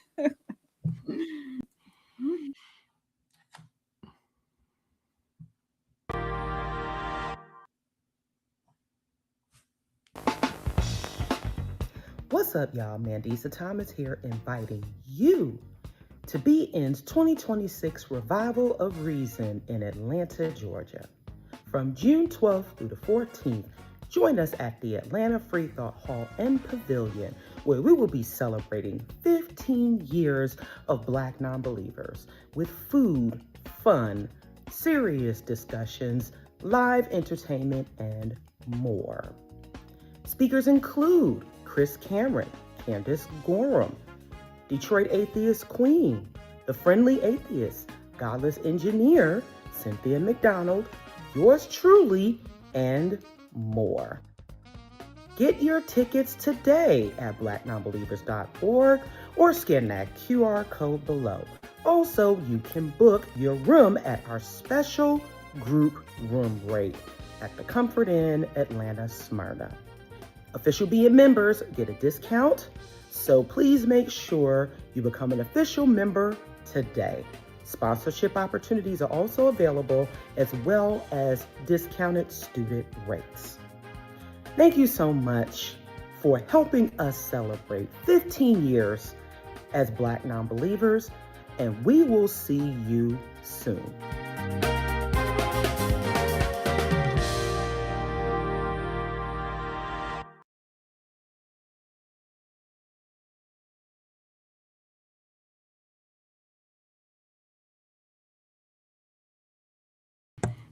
I'm back. Cool. Hi. So yeah. Oh, thank you for sharing the link to the live stream and the chat. So go there. I will connect to Kelly's stream the day of the show, and then we'll dual stream. And we're going to stream on the Black Non-Believers channel as well. So three channels. One time to answer, and you can win a ticket. So do the thing, and also do the thing over here. Point over here, Rob. They got to share the QR code. No, over there. Other way. Yeah, share the QR code over there, right? And what you're going to do, you can click on it and you're going to share it and you're going to give a couple bucks. That's what you're going to do. Because we're trying to raise 50K for Black non-believers. So Cool. I'm very excited. I'm in charge. I'm in charge of making money. That's a good spot for you. You're good at that. I don't tell me to do financing. Like, I'd be like, I don't know. That's a lot of responsibility. But I'll make money. I actually have Kelly, send me Embers too, so I can put it in with my videos. Go ahead. I actually dislike doing that, and it's a thing, and I can trace back to my childhood. I recall when I was a kid and had to go around to neighbors' houses to try to sell them, and I don't remember if it was for school or the Cub Scouts or whatever it was, but I hated doing that, and my parents would take me around, and it was like visceral hatred of doing that, and it's like, you're my son. I can't do any fundraising. I just can't ask people for money. My son, he is the nicest kid. Well, he's not a kid. He's 20. He's 22. But okay, he's still my kid. He's always your kid. Yeah, he's my kid. But he is not a social. Like he likes close, intimate conversations and friends. But like, don't tell him to go like chill for anything. Like, because like even when he joined Cub Scouts, and we did that for a hot minute, because we were like, we gotta get him into something, because he hated sports, so that wasn't gonna happen. Like, he did play flag football for a couple seasons with some other little boys, and it was cute. It was really, really cute, and I thought that was great because you have to learn about teamwork and what people are good or bad at and coordinate and all that type of stuff. So I think those are really important skills for kids to learn. But he did that, and then he stopped, and then he got really into doing robotics. So we were like, but the thing is though, in that in between time, between the flag football and the robotics and engineering, it was Cub Scouts, and he and he's like, I don't want to go sell popcorn. I was like, okay. I'm like, you don't have to sell popcorn. Like, because he wouldn't, like, he would hit it where my oldest was like me, and I loved to sell Girl Scout cookies because I wanted to raise the most money because there were prizes involved. Like, I did the book. If anybody did elementary school in the 1980s, do you remember Book It, where you got pizza parties for how many books you read, and you got gold stars for all the books you read when I was in elementary school, and I won several pizza parties. Like, thank you. Like, that's what you do. That's my brain. I want all the money. Since being a kid, by the way, and I've heard about the issues with the Boy Scouts. I don't know what's the connectivity in the Cub Scouts and the Boy Scouts, but the Boy Scouts are atrocious. I wasn't about to, like, here was the thing, like, this is my kind of attitude. I was like, you can do group activities. But you're not sleeping over in camp leader's house that I don't know very well. Like, that's not happening. Like, I'm going to be doing some, like, I was kind of like, I was, what my parents did with me, like, you can do certain things to a point, but you're not going to be around people that aren't like family or friends that we know, you know?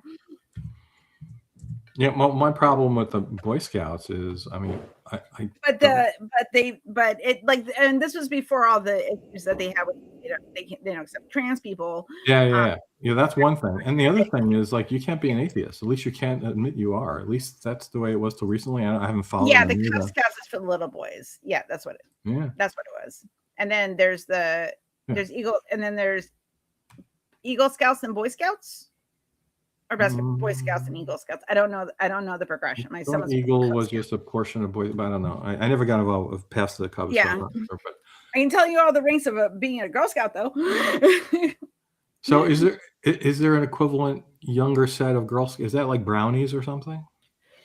There's daisies, which you are in kindergarten. If you're a brownie, you are between 1 to 4th, 3rd grade. A junior is 1 to 3rd grade is brownie. 4th and 5th grade, you are a junior. The little girls with the green vests, and then your juniors is the light, like it's like a khaki color vest, and that means you're junior high school age.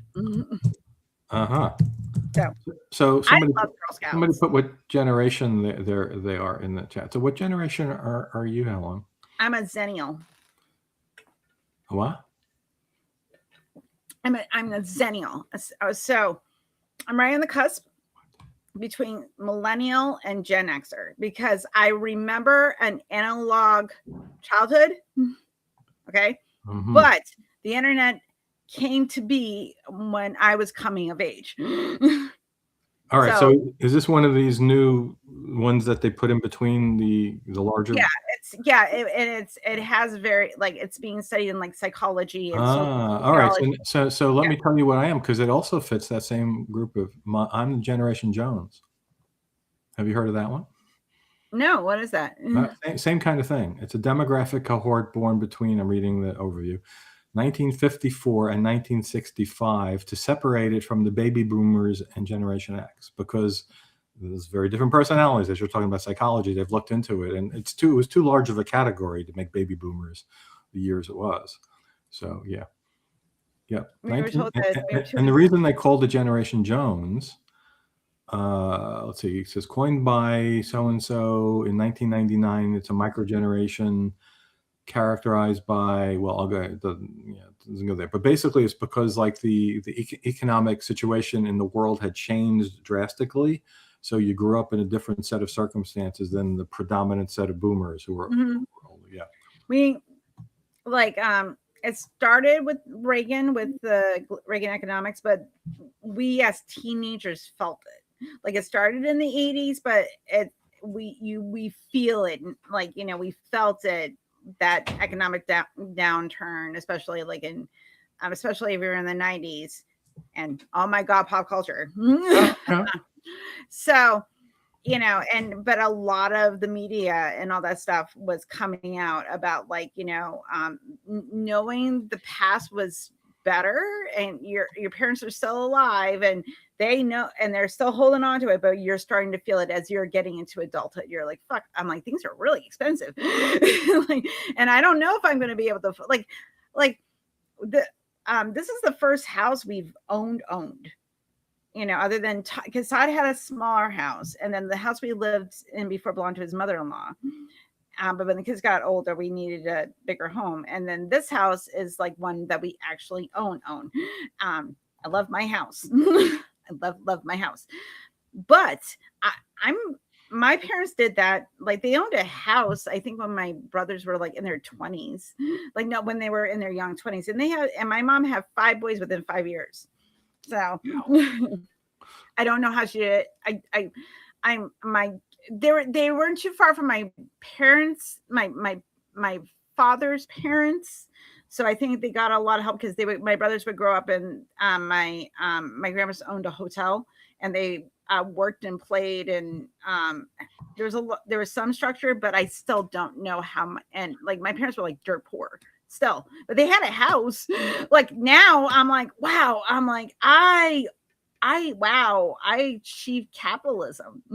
Yeah, my parents were not. I don't know how long it's gonna last. I'm the first person in my whole family, my entire extended family, to go to college, actually. Yep. And my parents only bought a house when they won the lottery. That's interesting. Yeah, not a huge win. Like, I don't know, something like $20,000, but at that time that's probably equivalent to like a couple $100,000 now. You know, right? Yeah. So it was a big win, and it kind of changed their life to be able to do that. But yeah, that was at the point where you know, my father had the primary job. My mother worked sometimes, but mostly not, because she raised the kids, and you know, so my father wasn't college educated, so it was a blue collar job. So you know, didn't do that great, and that's all the people I knew, and all my family were like that. So yeah, that's kind of an interesting thing, because I was able to get a house pretty early. think I was working 2 or 3 years, and then I finally was able to buy my first house. Although it was a small house with a large mortgage compared to what I could put down, but still, yeah, my parents, they were probably in their late 50s before they ever were able to buy a house, and it was because of the lottery. So It's yeah. just it's very strange now because like even still like and we were told the same thing like you get your college education and you'll be able to afford a home and you'll get all the things and it's like no, that's not how this works. Like I'm college educated and I'm like Yeah. yeah, I'm And in my that's just late gotten 40s worse, now I own a gotten worse home. over time. Worse, much worse over time. Yeah, Ugh. so I'm like and my kid is probably like I have a roommate like and the house pay and then my oldest lives with us but they can't afford to live on their own and they have a bunch of health problems and that's why they're living with us instead of like finishing to do their get their masters in pharmacy because you know Are they it's going to go to? Are impossible. they going to go to Alaska? The only No, person I knew who had a kid who graduated as a pharmacist went to Alaska because apparently they pay like 3 times as much as you could get anywhere in the lower that's state. amazing. I'm gonna have to tell my oldest is at Alaska because that's where his base is. So I could tell Cut, I'd be like, listen, you could go move there. You and your brother. You So know, but and his time's up in October. So oh, getting the fuck out. He's like, I don't want to be here anymore. It's bad. It's real bad. so are you coming to SciCon, by the way? No, I told you. Like I can only do so many cons. I Yeah. have to do the Black Non-Believers one. I have to do NanoCon, and I have to do Dark Cities. This is the closest one because you don't Way have to more fly all the states. way to the West Coast because it's in Buffalo. But I will tell you the next one's even closer. And Where's it? Where's the next one? I'm not supposed to tell anybody this, but I'm going to say it's in Philadelphia. I can do that. Dr. Ben is going to school and I think Philadelphia area. I have a place to stay. I can probably make him come with me. That's the first But he's time. doing residency. I don't know. I'll find out. First time since I started attending these conferences every year in 2018 that I won't have to fly. Although I could drive there. I'll probably drive there if I can find some place easily to. Or Yeah, it's Rob. I love Rob. Yeah, I was telling people like how we met and became like the buds of all buds. When you called up and said, I want to volunteer for Recovering from Religion, can you please train me? Yeah, that's what I said. I felt that. Well, Anthony Mandabasco did my entrance interview. Because like you have me to too. Like, I wonder if he did everybody at the time. Did he do he did Steve's too, right? I don't know. I think he did Steve's. So did you recognize his voice when he called up to interview you? Oh. No, I found out who he was after. I did fanboying thing, which was terrible in retrospect, because the way it used to work, they probably changed it because it's 6 years later, but you got an email that said, Anthony, it was just first name. Anthony will contact you on this time, and yada, yada, yada. So that's all I knew was Anthony. And I got to say, within the first 10 words he said, I knew who it was because I had listened to so many, watched so many of his videos. And of course, I blurted it out. I said, "Is your last name Mandabasco?" He says, "Oh, I have to get a voice changer. I can't keep doing this. Everyone recognizes me, except that Helen person." No, he didn't say that. No, I found out afterwards, and I was like, "Oh!" And then, but I only talked to Anthony like a couple times, actually, like in person.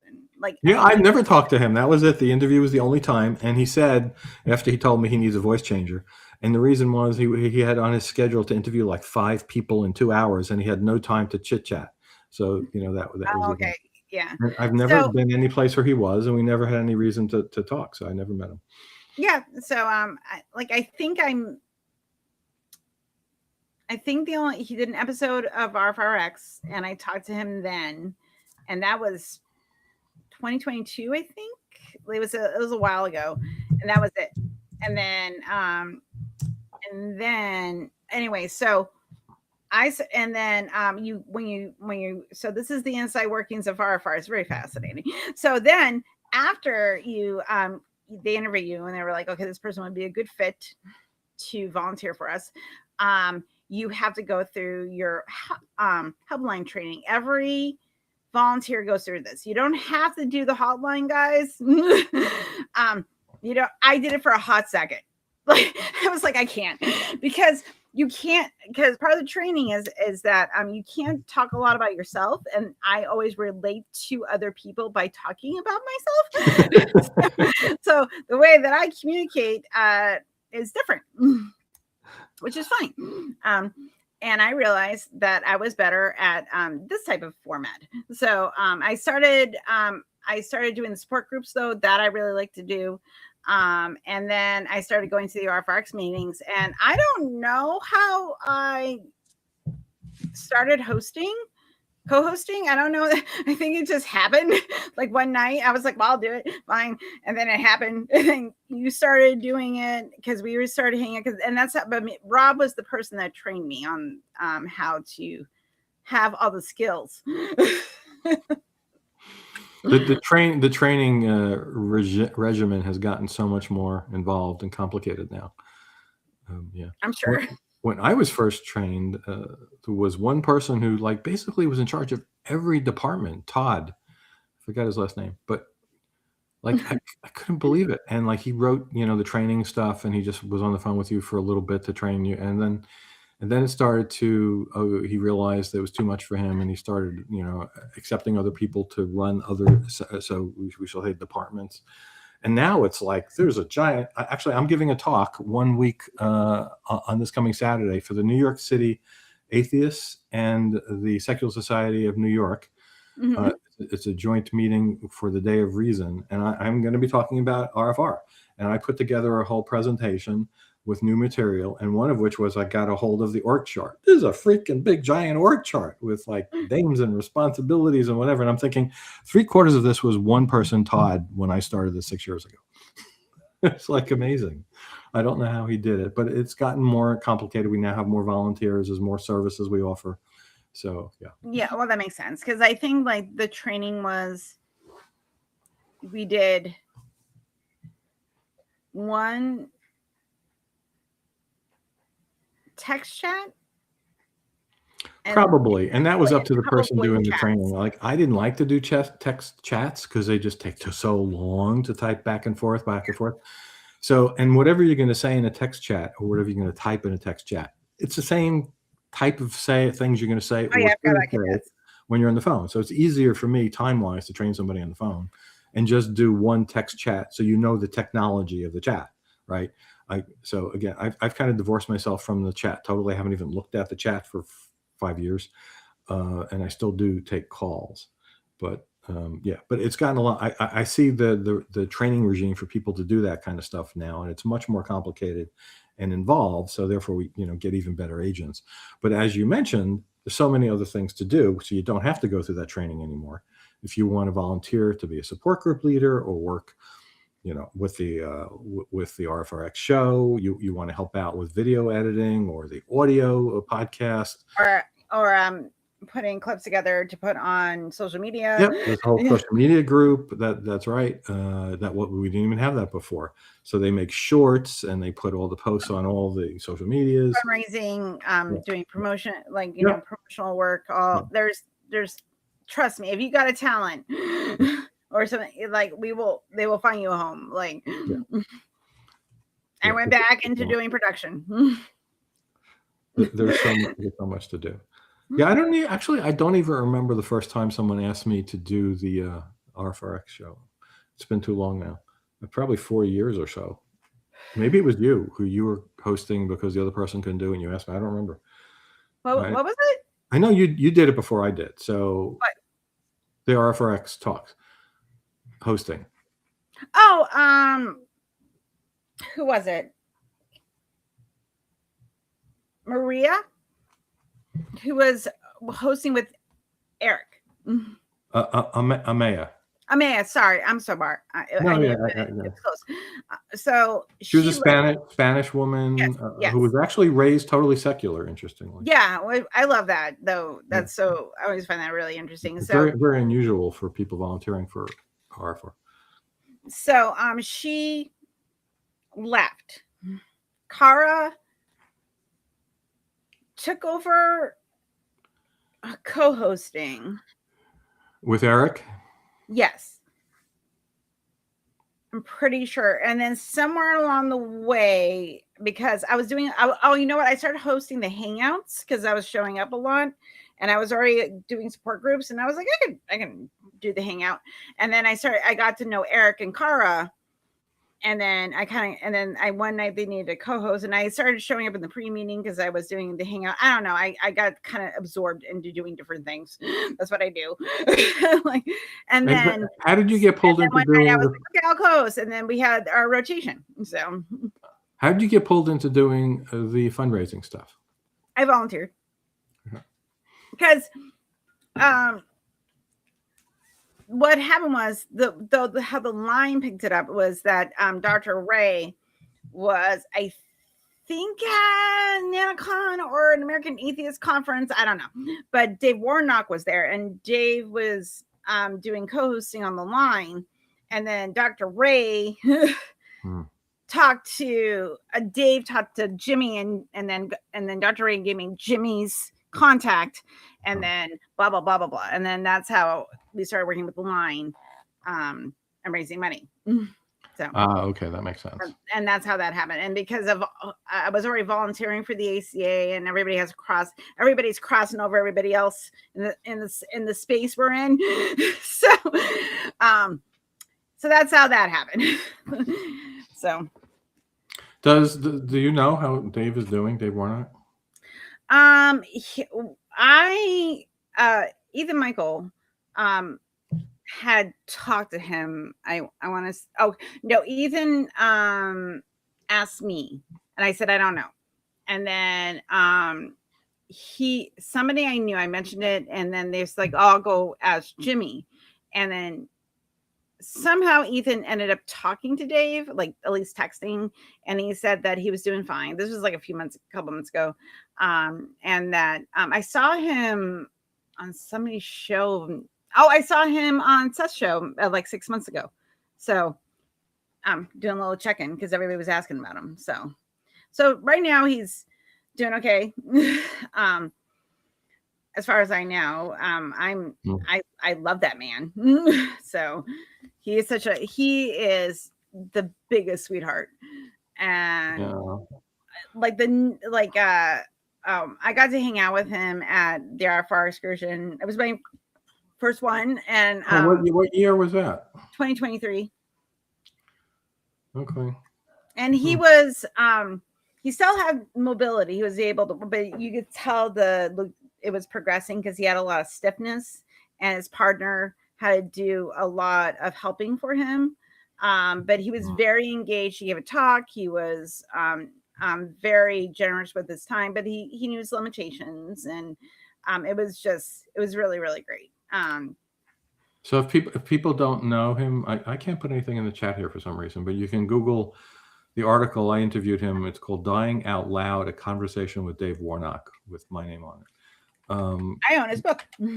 Yeah. So yeah, I mean, I listened to it on audio.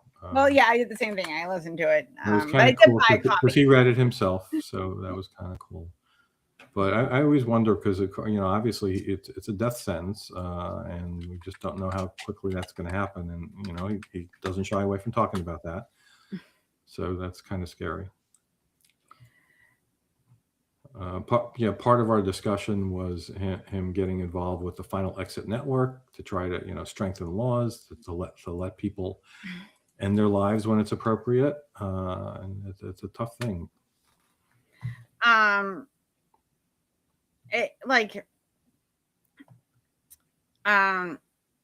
Physician assisted suicide is sensitive, but I also this thing about body autonomy.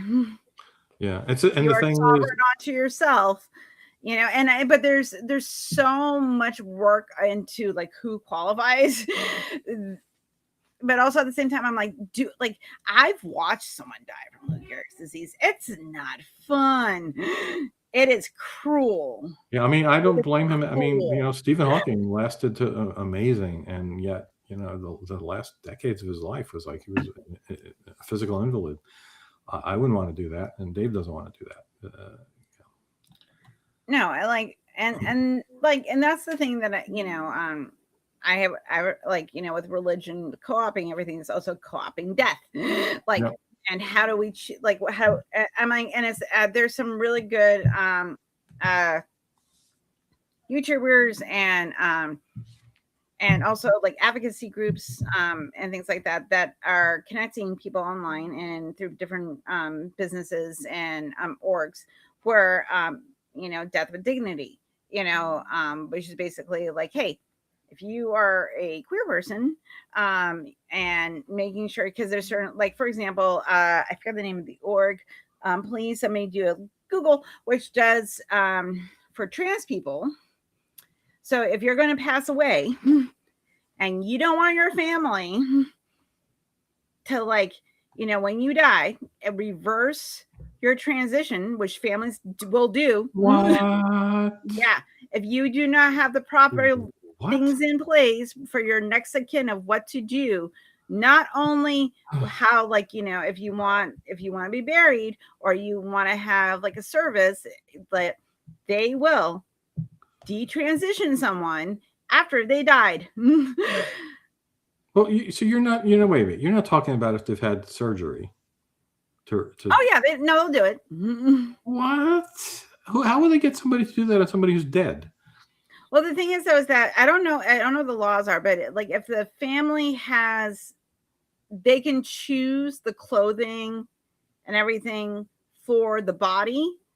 Well, yeah, that part I could see them doing for that's sure. what they'll do. So like you have to have things in place Yeah. that and they can detonate you. If you do not have the proper things in place. I forget the name. There is an org that works with trans people for post care after after they pass away. That's really important. That was something I didn't think about. Like, I had never thought about that. As a cis woman, I was like, that makes. But then I started thinking about, like, oh my god, because the thing about body sovereignty, like, if you can't decide, like, if there's more orgs dedicated to like dignity and death and what protects the corpse, versus what living people can do and not do to their bodies, it's a problem. Well, I wonder if a family would go as far as, like, if like, I don't know, say you're in a religion where you cannot marry outside the religion and somebody does, and therefore they get disfellowshipped. Could they, like, well, I guess Mormons do it, right? They have the baptism of the dead, so they could, they do that. Yep. And Frank is apparently Mormon. Right, Maren? Like, Anne Frank is more Mormon now. Yeah. Which is, I can't conceptualize. It's so gross. It's so gross. I hate it so much. I hate that.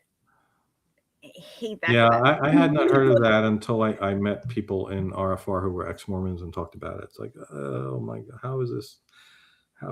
Yeah, I want to get Stephanie and Aaron on the same show, because they both grew up Mormon, and talk about weird Mormon fanfic and stuff, because it's a ride.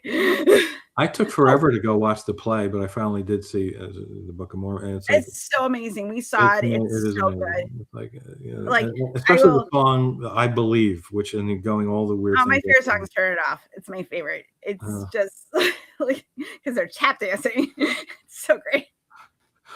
Oh, Ms. Non-Sequitor, which I don't know who that is, said, and all the dead presidents. all the dead presidents are Mormon. Oh, wow. So, okay. Here's the thing. All right.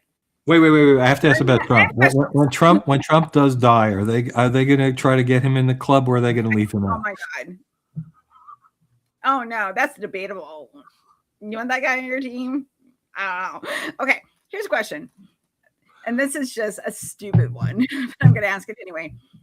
Okay. All the presidents going back to George Washington, okay, like let's go all the way back. Okay, when did the Mormon Church become a thing?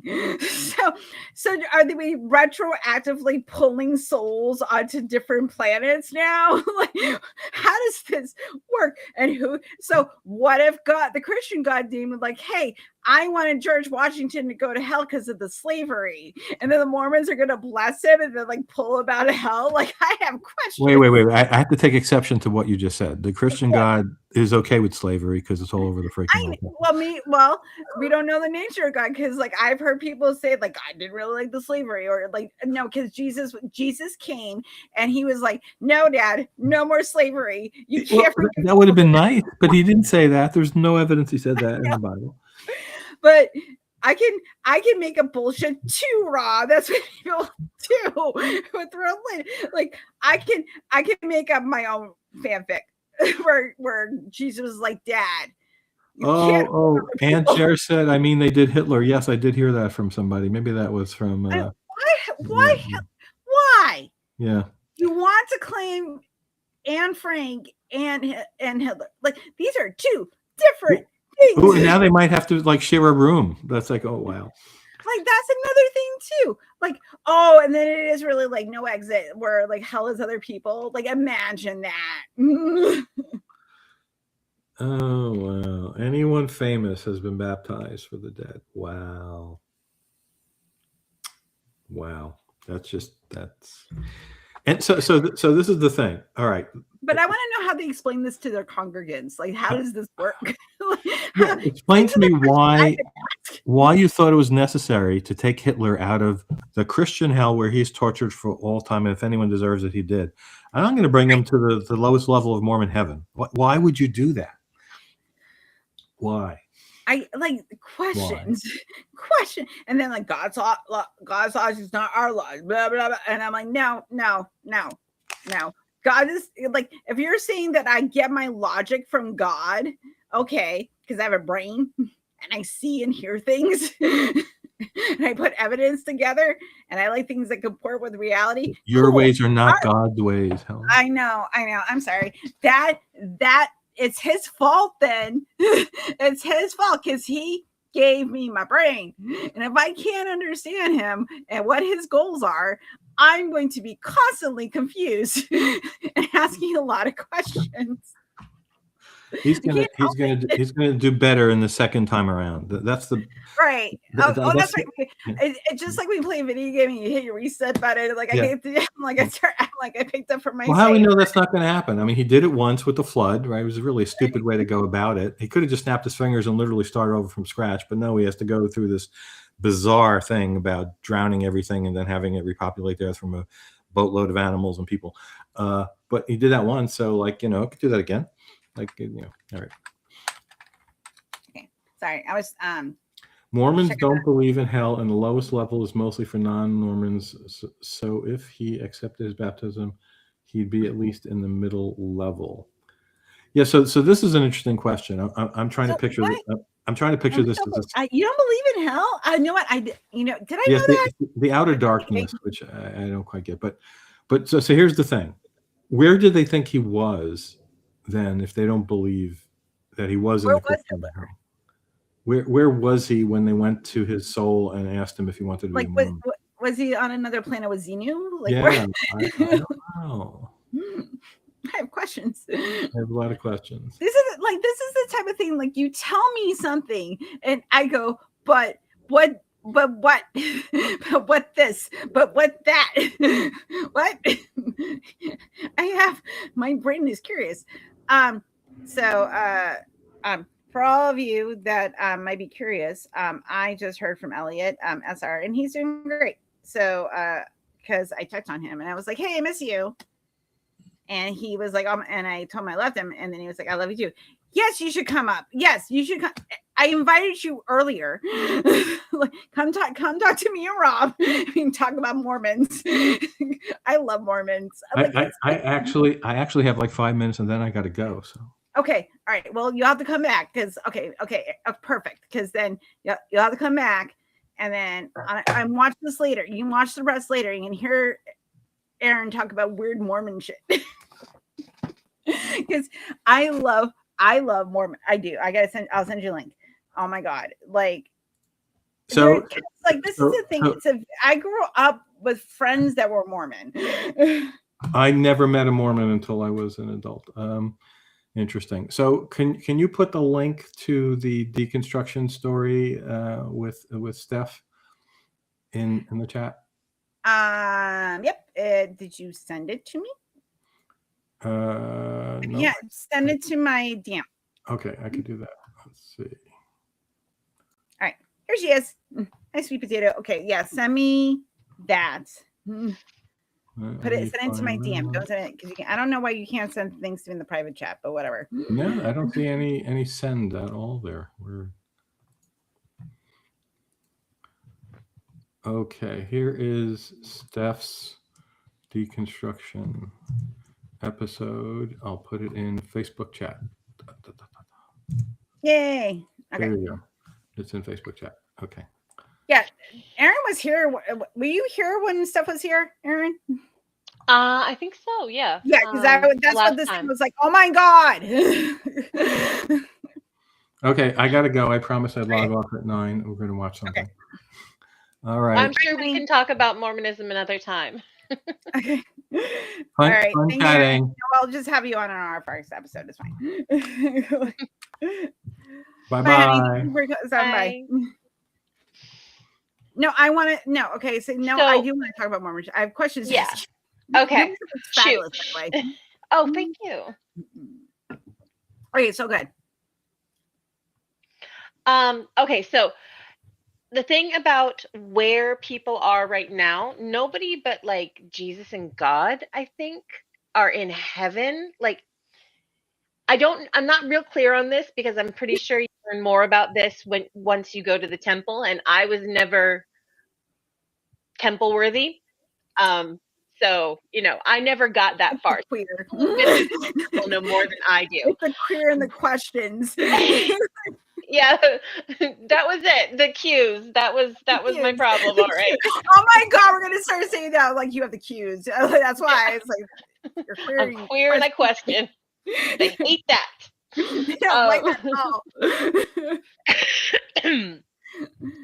all. So, but basically, only God and I think like the spirit children who haven't been born yet are in heaven, kind of. And it won't be until the second coming that everybody goes to heaven. So, like, I'm not really clear on where they are now, if they're just sort of like in stasis or if there's like a limbo or something. I don't think so. Purgatory's not hell. Yeah. No, I don't think because it's not like a punishment. I kind of got the feeling, and I'm not clear on this one, so I could have my facts a little mixed up. Okay. But I remember having the distinct impression that they were somehow kind of in a stasis, like we didn't feel the time passing or something, like death, and then alien universe where you go into like hypersleep and you sleep for like hundreds of years. yeah, something like that. Like that. But that's just an impression I got. I don't remember anyone actually ever saying that was what was going on, but I am pretty sure that that nobody goes to heaven until the second coming has happened. I'm in any of the three heavens. And of course, like I said, the bottom one is for mostly like normal people who, bad people too, but mostly non-Mormons.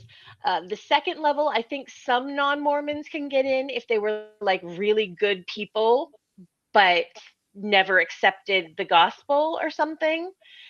And what they're not real clear on. So atheists? I'm not sure about that. I never asked specifically about atheists because I wasn't assuming. Oh, actually, I just remembered the missionaries tracked me down today. I've been living in this house for almost 2 years and they finally tracked me down. They found you. Yeah, they found me. They had my old last name. Like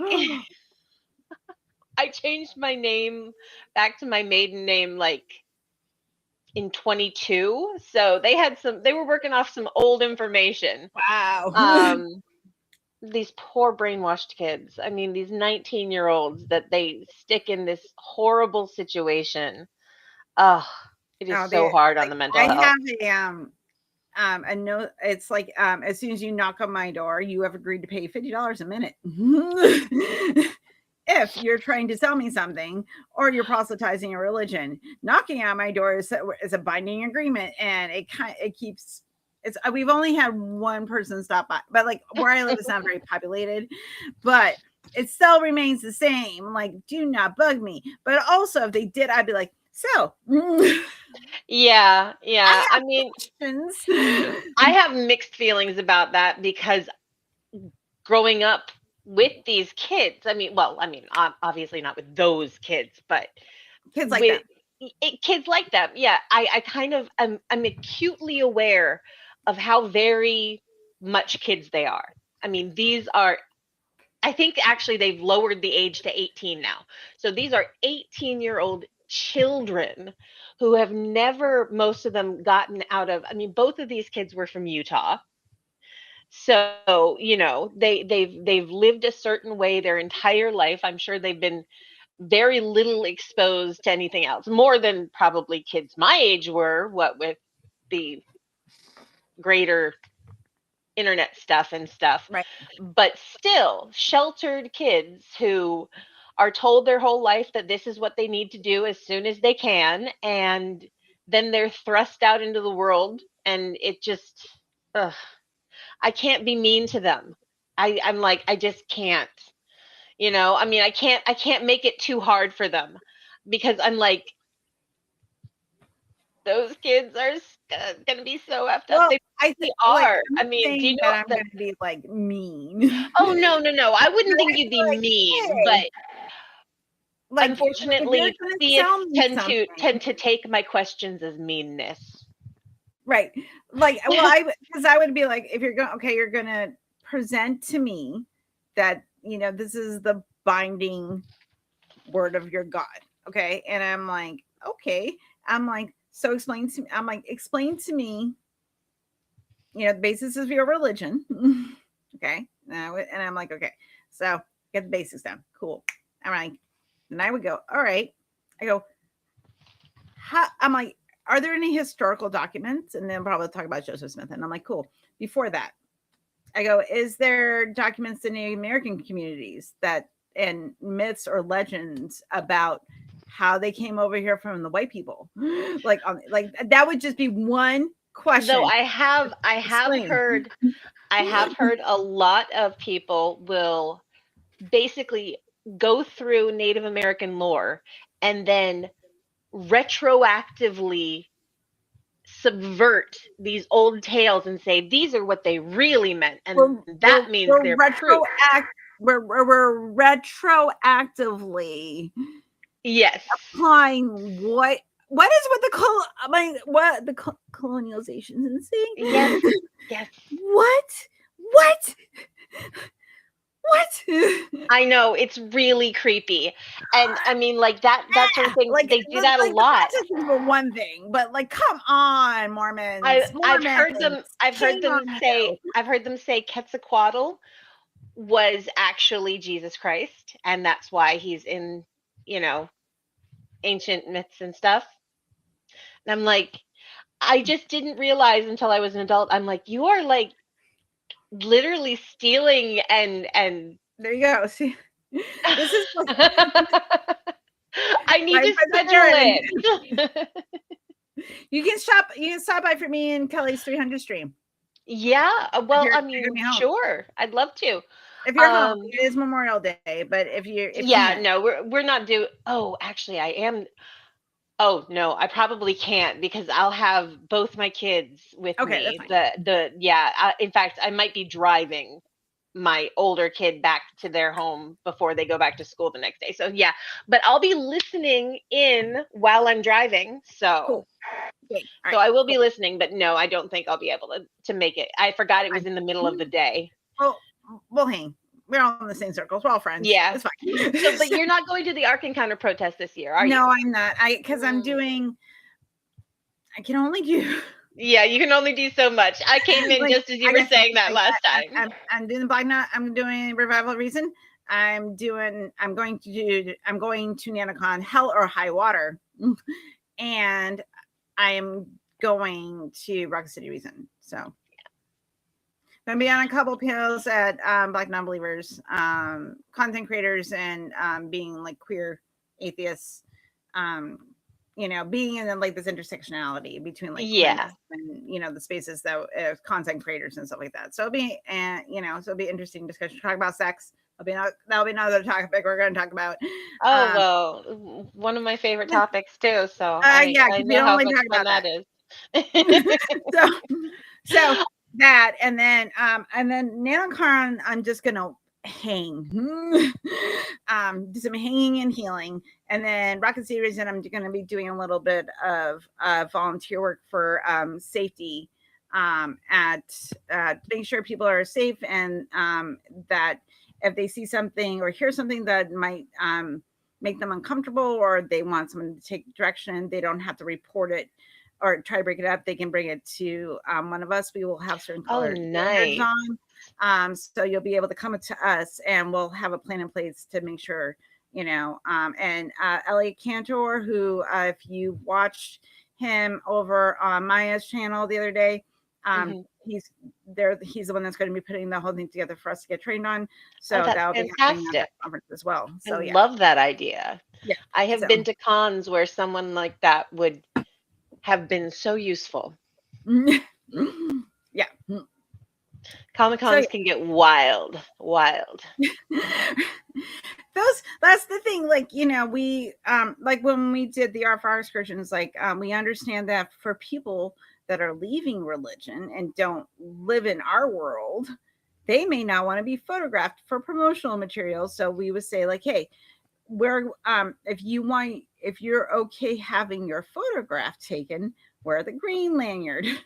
If you do not, wear the red one. And then, and like, of course, like, we're volunteers, so we all have like different colored lanyards and stuff like that. But I've always been a big fan of color coded lanyards or badges or something.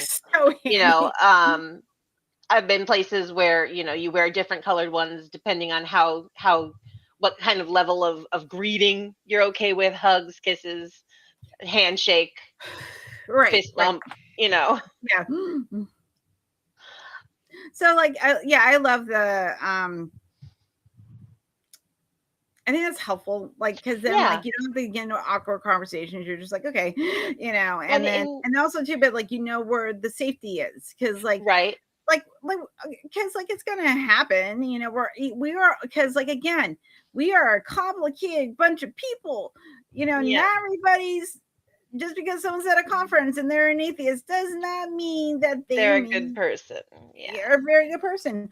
Or stable. Always means they're going to be the best behavior. Or even if you're a really great person and something happens, there's things in place to make sure people are safe. That's how things work when you're an adult, and there's laws and things that people have to do to be insured. That is safety to the property and the people using the property. When you meet a group of people and you're like, oh, these people, we have such like minds, we think so much the same on so many issues, you instinctively start to feel safe around those people. And unfortunately, you can't. You still have to be careful. You still have to have safeguards in place. You still have to use common sense around people that you've never met, and people you have met, for that matter. Thank you, paranoid Aaron. Like, that's the thing. Like, that's like, and like, parasocial relationships have been studied since 1956, because when you're looking at the thing that we look at the most, the human face, and someone, like, we do this when we're watching like a movie or a TV show and get really into like a character, because something about them resonates with us. Like, even if you hate them, but like, I always say, like, I hate Cersei Lannister, but she's motivated, and I can admire that. Yeah. and she's smart until she's not. So, I didn't write season 6 through 8. So anyway, but besides that, like, either way, like, at least they're like Walter White is motivated, and Right. you engage with them. That's a parasocial relationship because you're emotionally involved. Mhm. And you get frustrated when they succeed. You feel when you feel like you're happy to see them succeed, but also you feel bad for being happy because you kind of hate this person, but you can't stop watching it. That's a parasocial relationship. You Yeah. do the same thing in online spaces. Yeah. You're watching people because, like, there's people that are turning into certain streams and having certain opinions about things in this community is because something about the way that person is speaking is resonating with you, and it's not rational. It is pattern seeking. Your pattern seeking is not intellect. But we're just so good at it. I know, stupid brain. And also, you don't know if someone is like rubbing you the wrong way or giving the wrong message or not validating something inside you that you haven't worked through or haven't validated about yourself. Like, that's a you problem. Like, you got to do work. Other people are not, like, if you think I'm great, awesome, because I love you, because I think you're a wonderful person. See, co-reciprocity. Not give me attention, I need clout, because that's not how this works. And also, that's why we have to be careful in these spaces how we communicate these ideas. Yeah. And coming from the non-creator side of things more. I mean, like, I don't create anything except a lot of ruckus. You are raising the next generation of awesome people. So yes, I am doing that. And oh my goodness. Okay, sorry, I have to brag for a minute. Tonight was my littlest's kindergarten graduation. I miss those days. Oh, like they did a concert and she was so cute, and long red pigtails, little red bows in her hair. She was wearing this dress my mom made her. I'm just like, my last baby. It almost makes my ovaries hurt, but not really. My ovaries are like, should I hurt? Nah, I'm done with that business. No thanks. I'm good.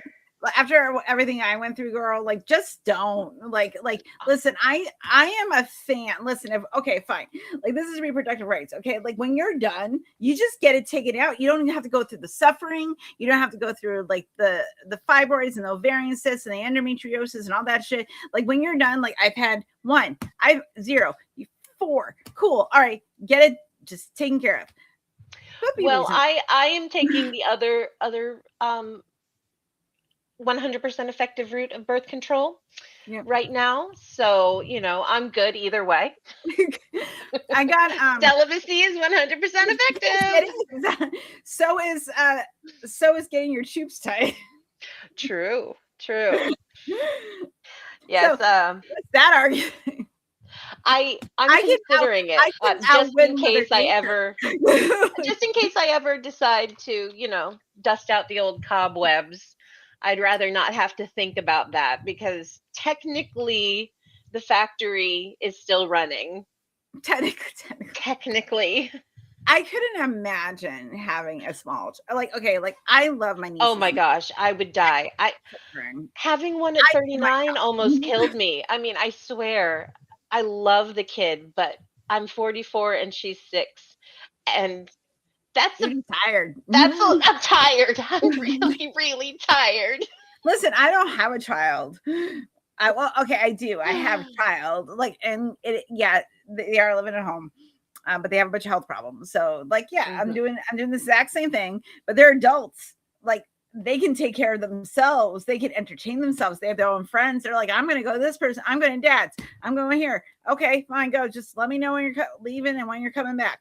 Like, that's all I need to know. Like, is it people I know? Cool, great. But I also have a 17-year-old, so I do have one that can take care of themselves. That can,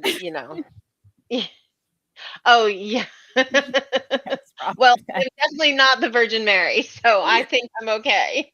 Yeah, like I was like, so like this is the thing, like because the concept of virginity is just dumb, but Oh, like yeah. okay, it's very dumb. It's very patriarchal. There's no way of telling Everything for based sure. in patriarchy. Yeah.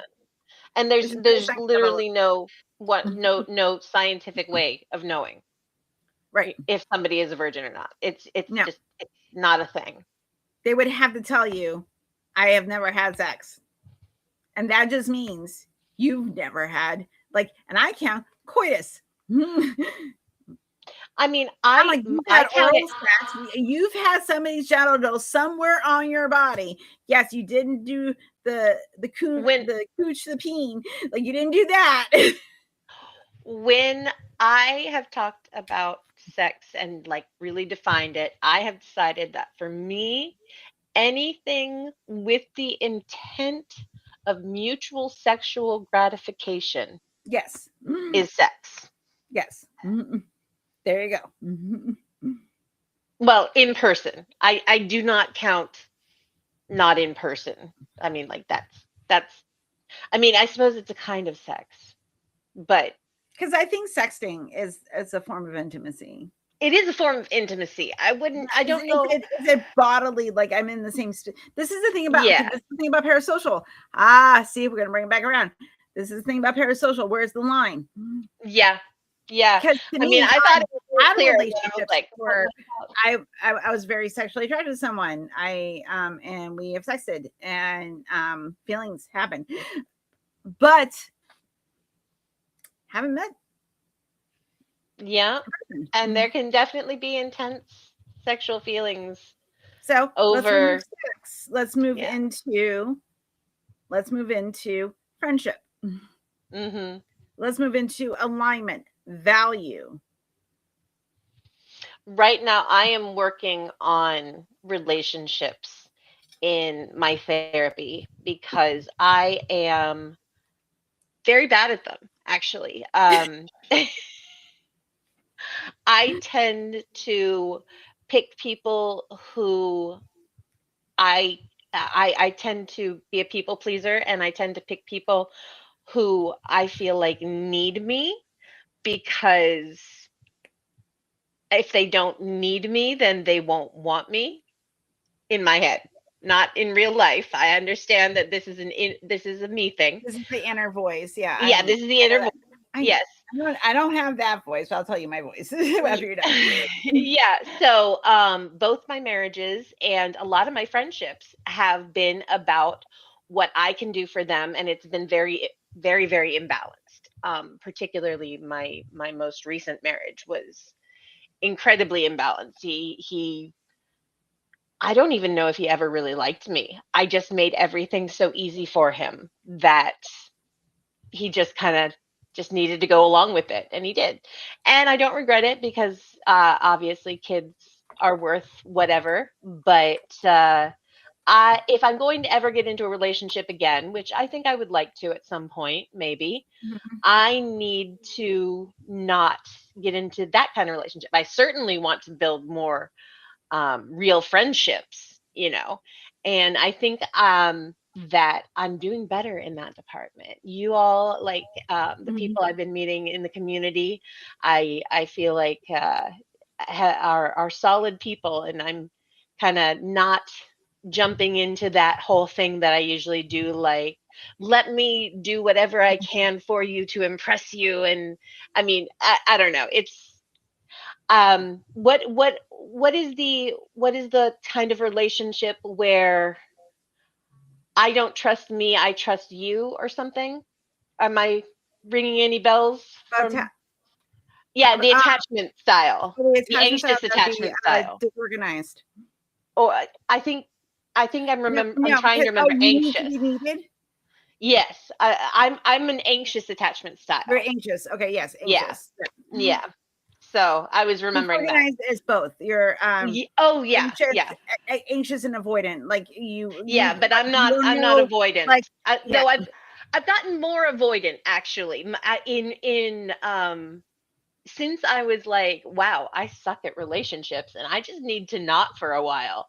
Some of that, I think, from trying to pull away from the anxious, I've gone a little bit into the avoidant, just, knee jerk, but I don't think that's really me. Anyway, wow. Therapy time with Aaron. That Yeah. was a lot of that was a That's lot of okay. spillage right I'm just gonna there. go, yeah. A lot of that. Like mine is like I'm very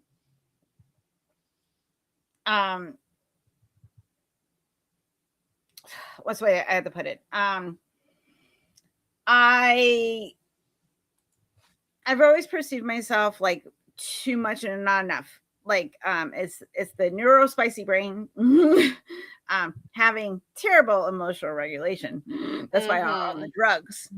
Yes. God, and I still have a hard time, and I'm doing my best. I'm doing my best. I don't know what it's like not to feel something.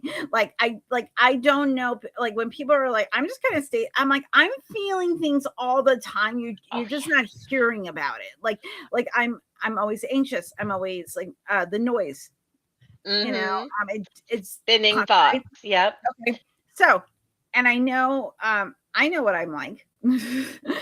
And what growing up and having the certain traumas that happened to me, and also growing up in religion, but I did have secure attachment. Like my parents were I knew 100% that my parents would always be there for me, even because my dad it wasn't perfect. Like my parents were born in the 30s. Mm-hmm. Don't please do not put 2026 expectations on my parents in 1985. Right. No, and my parents were born in the 40s, and they were born to very strict Mormon families in the 40s, which means they basically were born. The mores were very similar to at least a decade previous. So, and that's actually why I brought this up.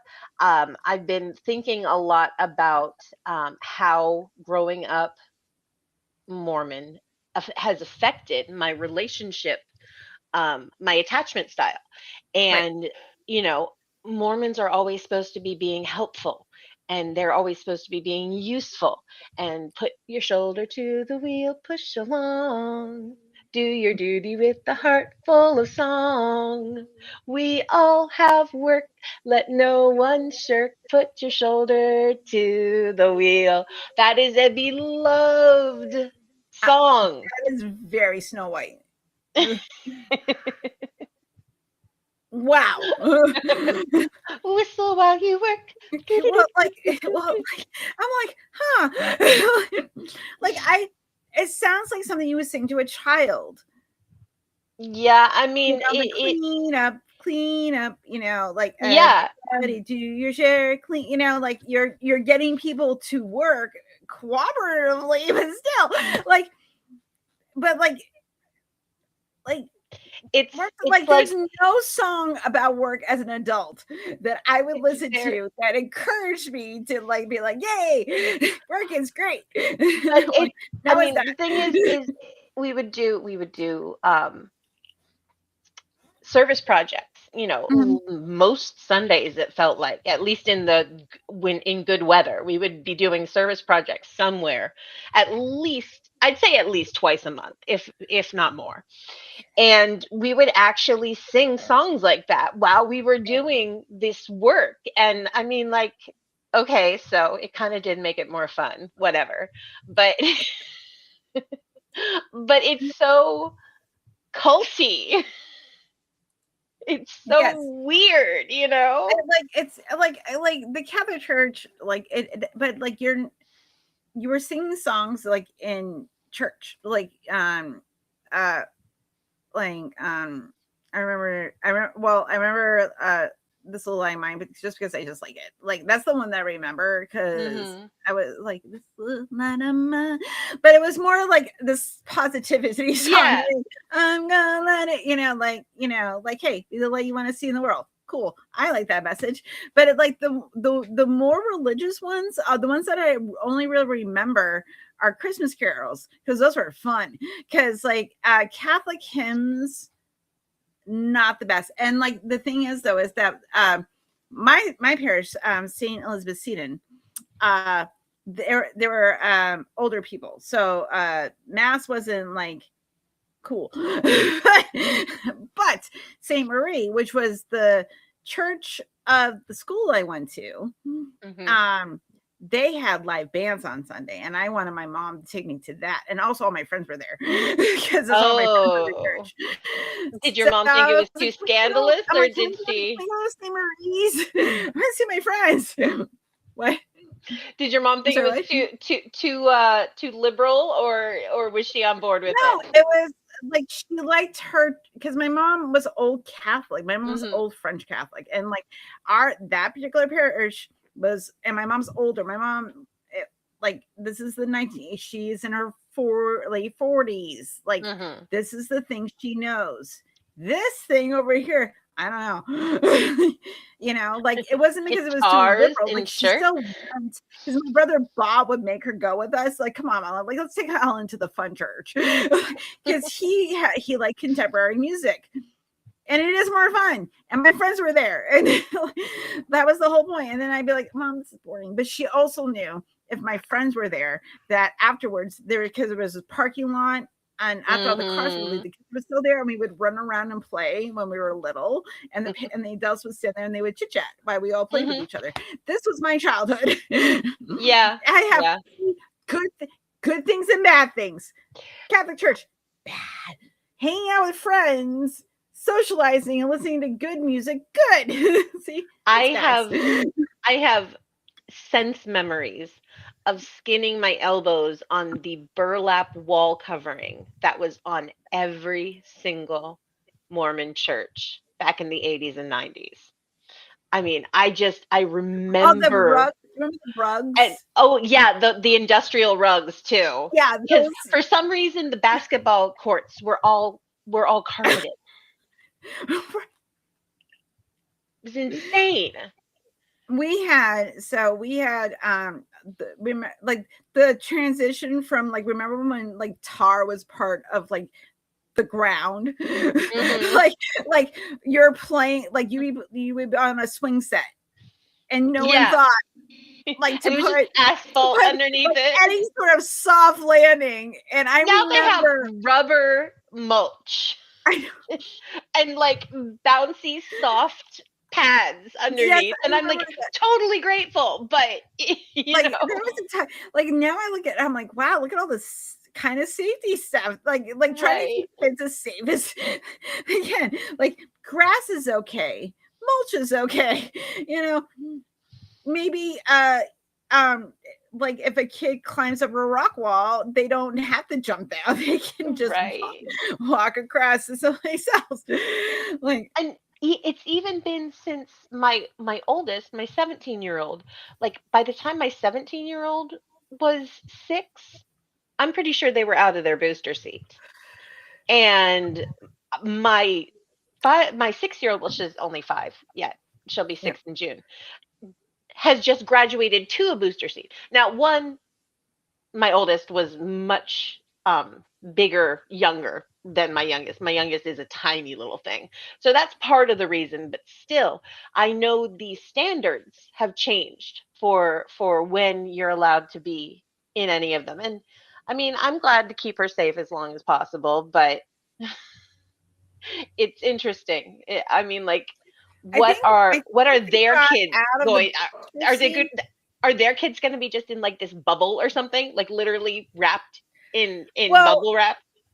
I remember when I was 3, so this is 1980, okay, and I remember sitting in my brother's lap because he was driving me to McDonald's to give me a Happy Meal.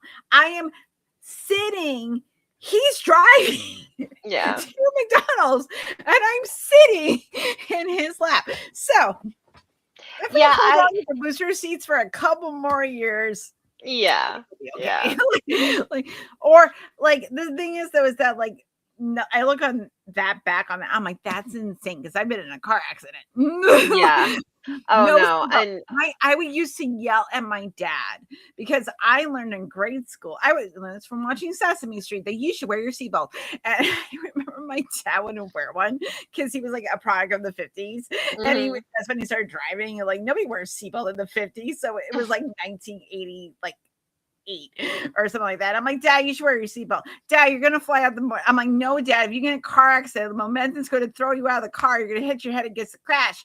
Like, I would finally, I bugged him so much because I said it to him every time.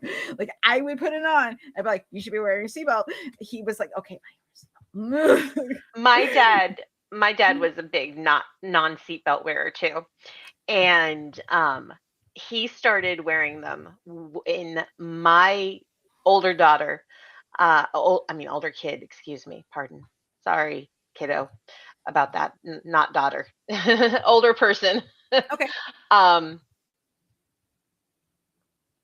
Was in the car and he wasn't wearing it, and she pipes up in Spanish because she learned it on Dora Explorer. Buckle up so we can be safe. And my dad knows Spanish, and he was so just like that. Did it? He wore his seatbelt for the rest of his life after that. I never saw him without it.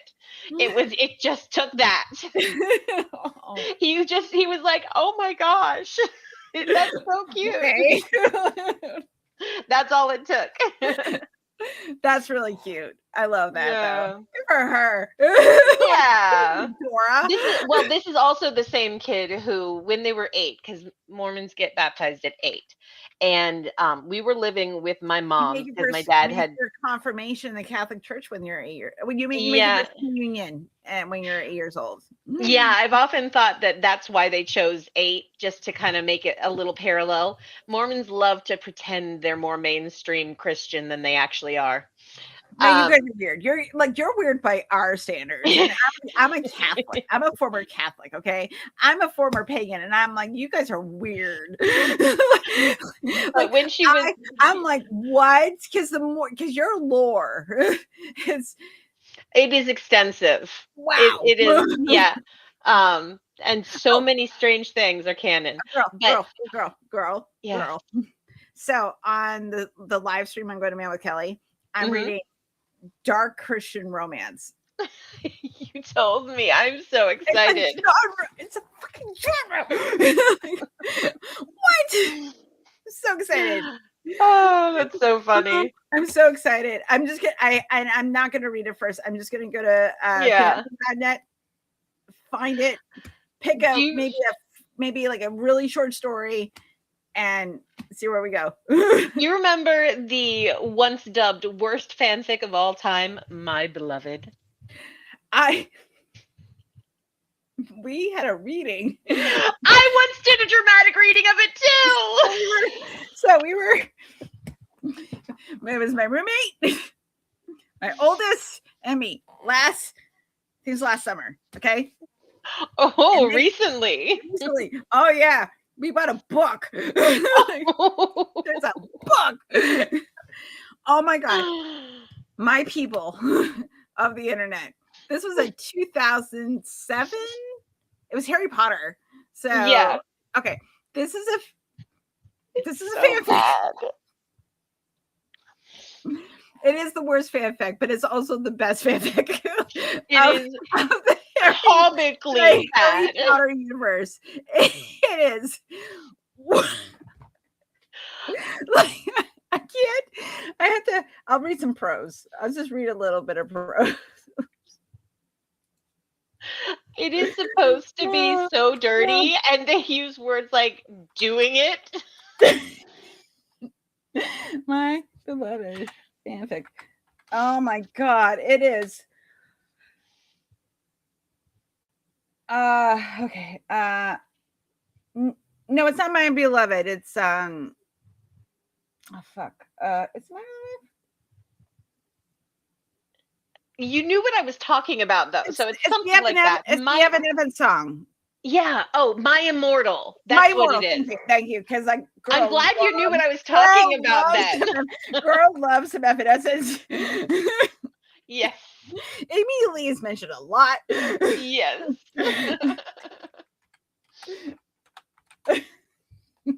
Oh, that was so good. Yeah, I just did it in my living room for like a bunch of friends who were over, and I just did it all myself, and I did the voices and everything. It was hilarious. All right, I'm just gonna read the beginning. Okay. Yeah.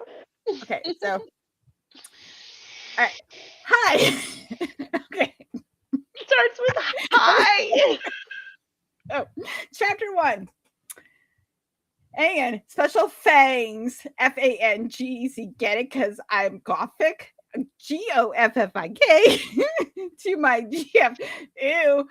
Parentheses. Ew. Not in that way. Raven.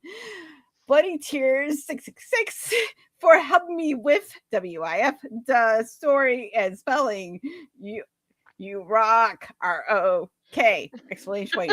Justin. He did not help very much with the spelling. You are the love, LUV, of depressing life. So DEPRZZING, life, you rock, ROK, 2, the number, exclamation point, MCR, ROX, exclamation X, X. Hi, my name is Ebony, dark apostrophe Ness, Dementia, Raven Way. I have long ebony black hair, redundant, parentheses. That's how I got my name, close parentheses, with purple streaks and red tips that reaches my mid-back and icy blue eyes like limpid, LIMPID, tears. And a lot of people tell me I look like Amy Lee. This is a recurring theme. Parentheses, others note, and if you don't know who she is, get the hell DA out of here. Explanation point, parentheses, period. I'm not related to Jared Way, but I wish I was because he is a major fucking hottie. Cool. HOTTIE. She did spell all those words correctly. I'm a vampire, but my teeth are straight and white. Period. I have pale white skin. Period. I am also a witch, and I go to a magic school called Hogwarts in England, where I'm in the 7th year. I'm 17. I'm a goth, in case you couldn't tell, and I wear mostly black. I love Hot Topic and buy all my clothes from there. For example, today I was wearing... Don't you remember when you wish you bought all your clothes from Hot Topic? I do.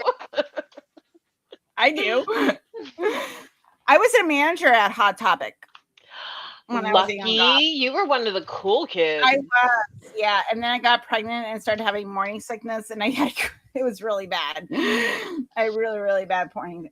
But I worked there for 2 years. It was a fun job, and then baby. Yeah. So anyway, I'm a goth. In case you I wear mostly black. I love Hot Topic, and I buy all my clothes from there.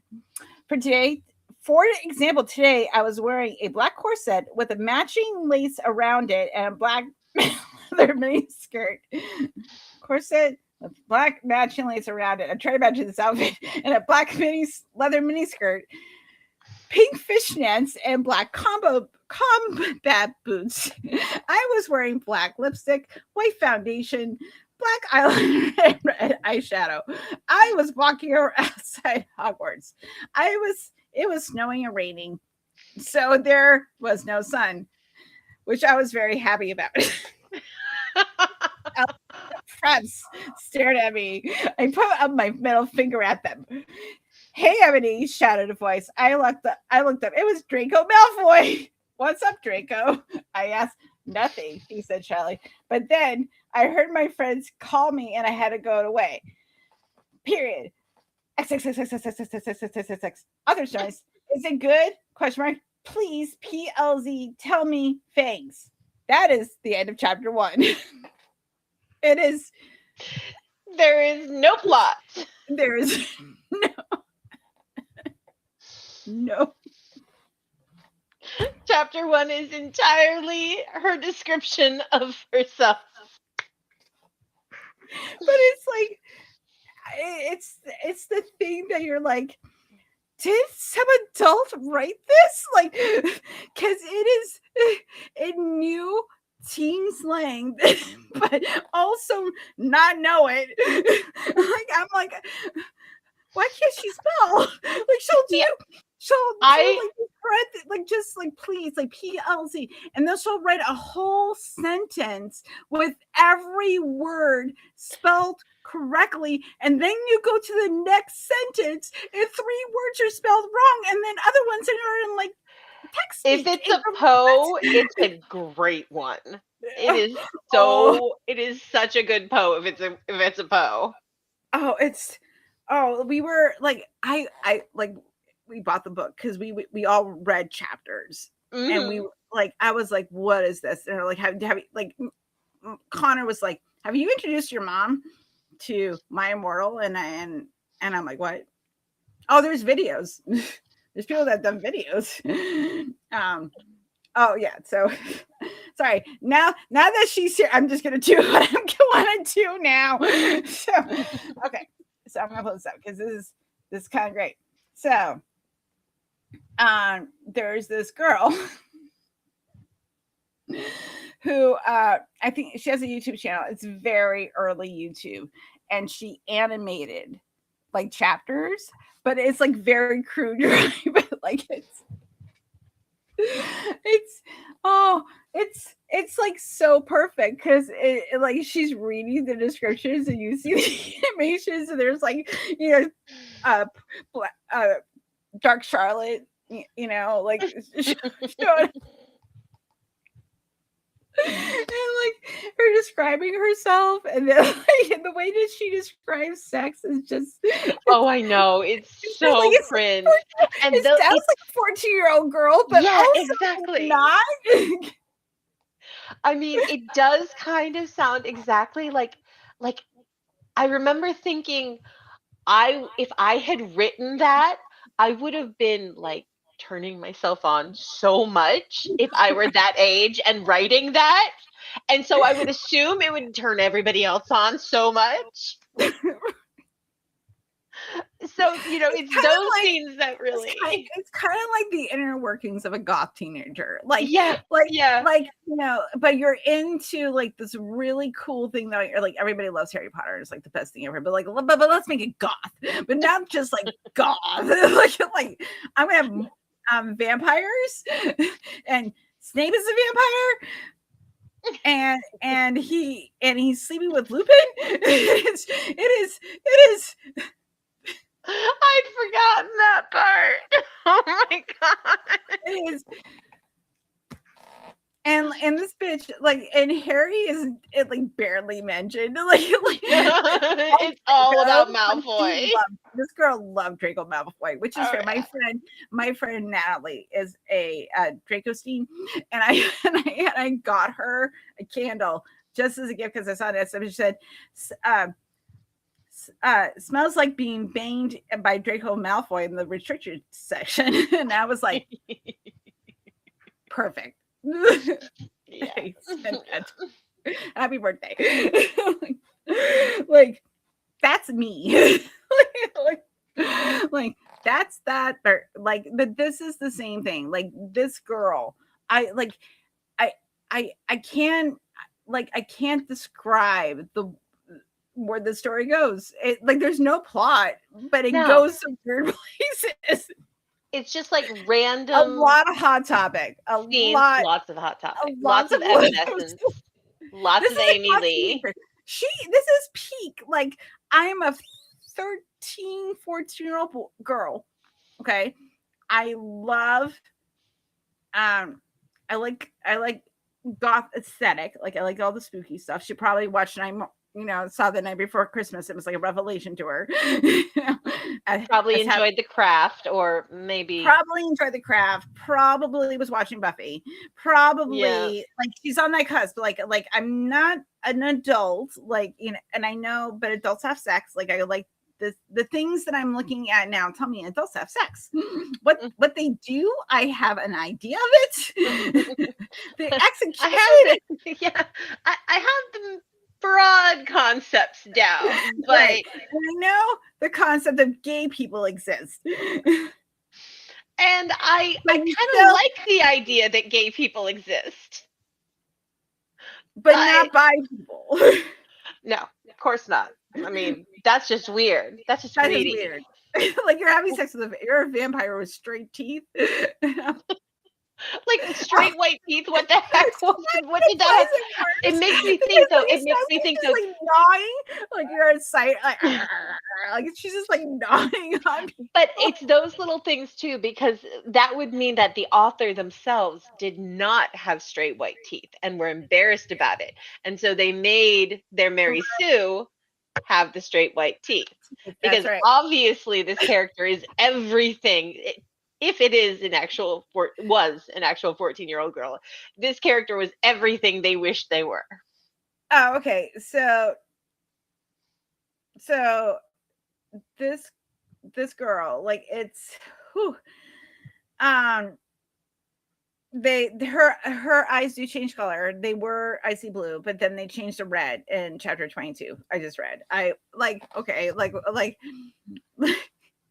I've heard authors like have to make, like, if they have like they're writing a story with many different characters, and they describe, like, they want to describe the color of their eyes and their hair, they'll have a chart. Oh yeah.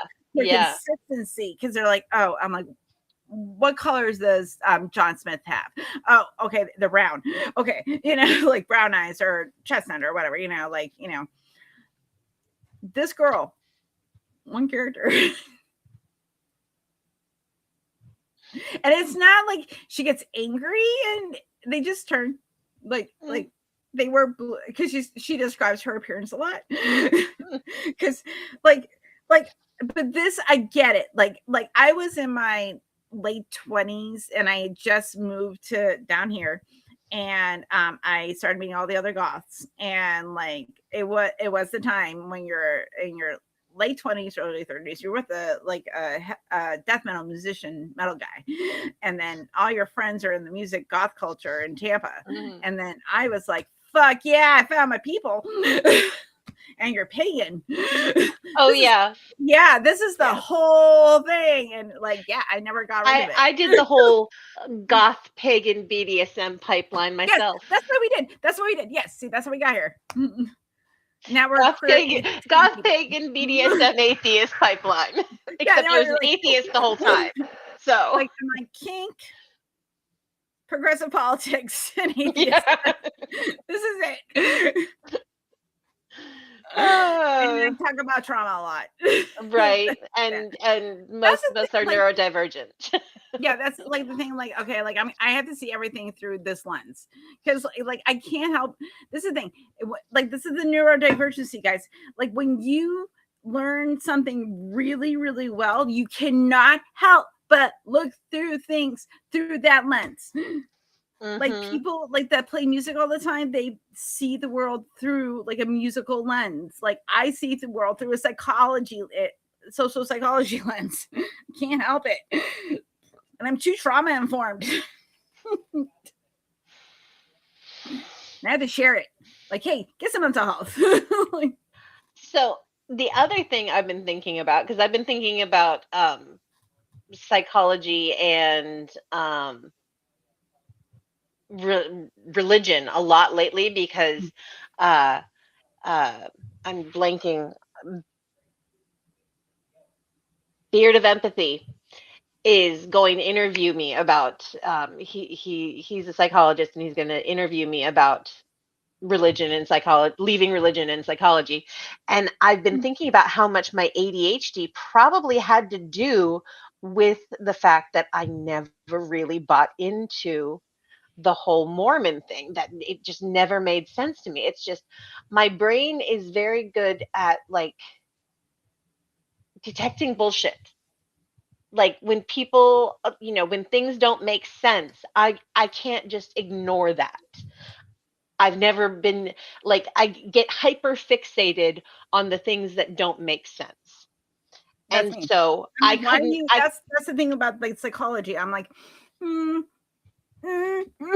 like I'm like, why this, and like why are you behaving this way? And then I'm like tracing it back. I'm like, okay, like because there's a reason why, and I think that because I had a good balance between like a religious, like religion was not a family. Religion was a guide system. Like we were Catholic, we had to believe in a God. This is the particular flavor of religion we follow, but it wasn't life.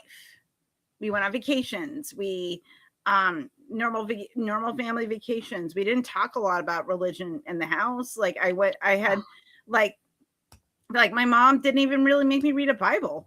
Like I my cannot parents got me, my imagine what that dad would got be me an like. encyclopedia set, and or I had like the Babysitters Club, like, and I read all the time. Mhm. I No, wanted to religion. believe in something. Like I think that the fear of death and like coming of age and realizing that you're not mortal, you are mortal, and things are going to end.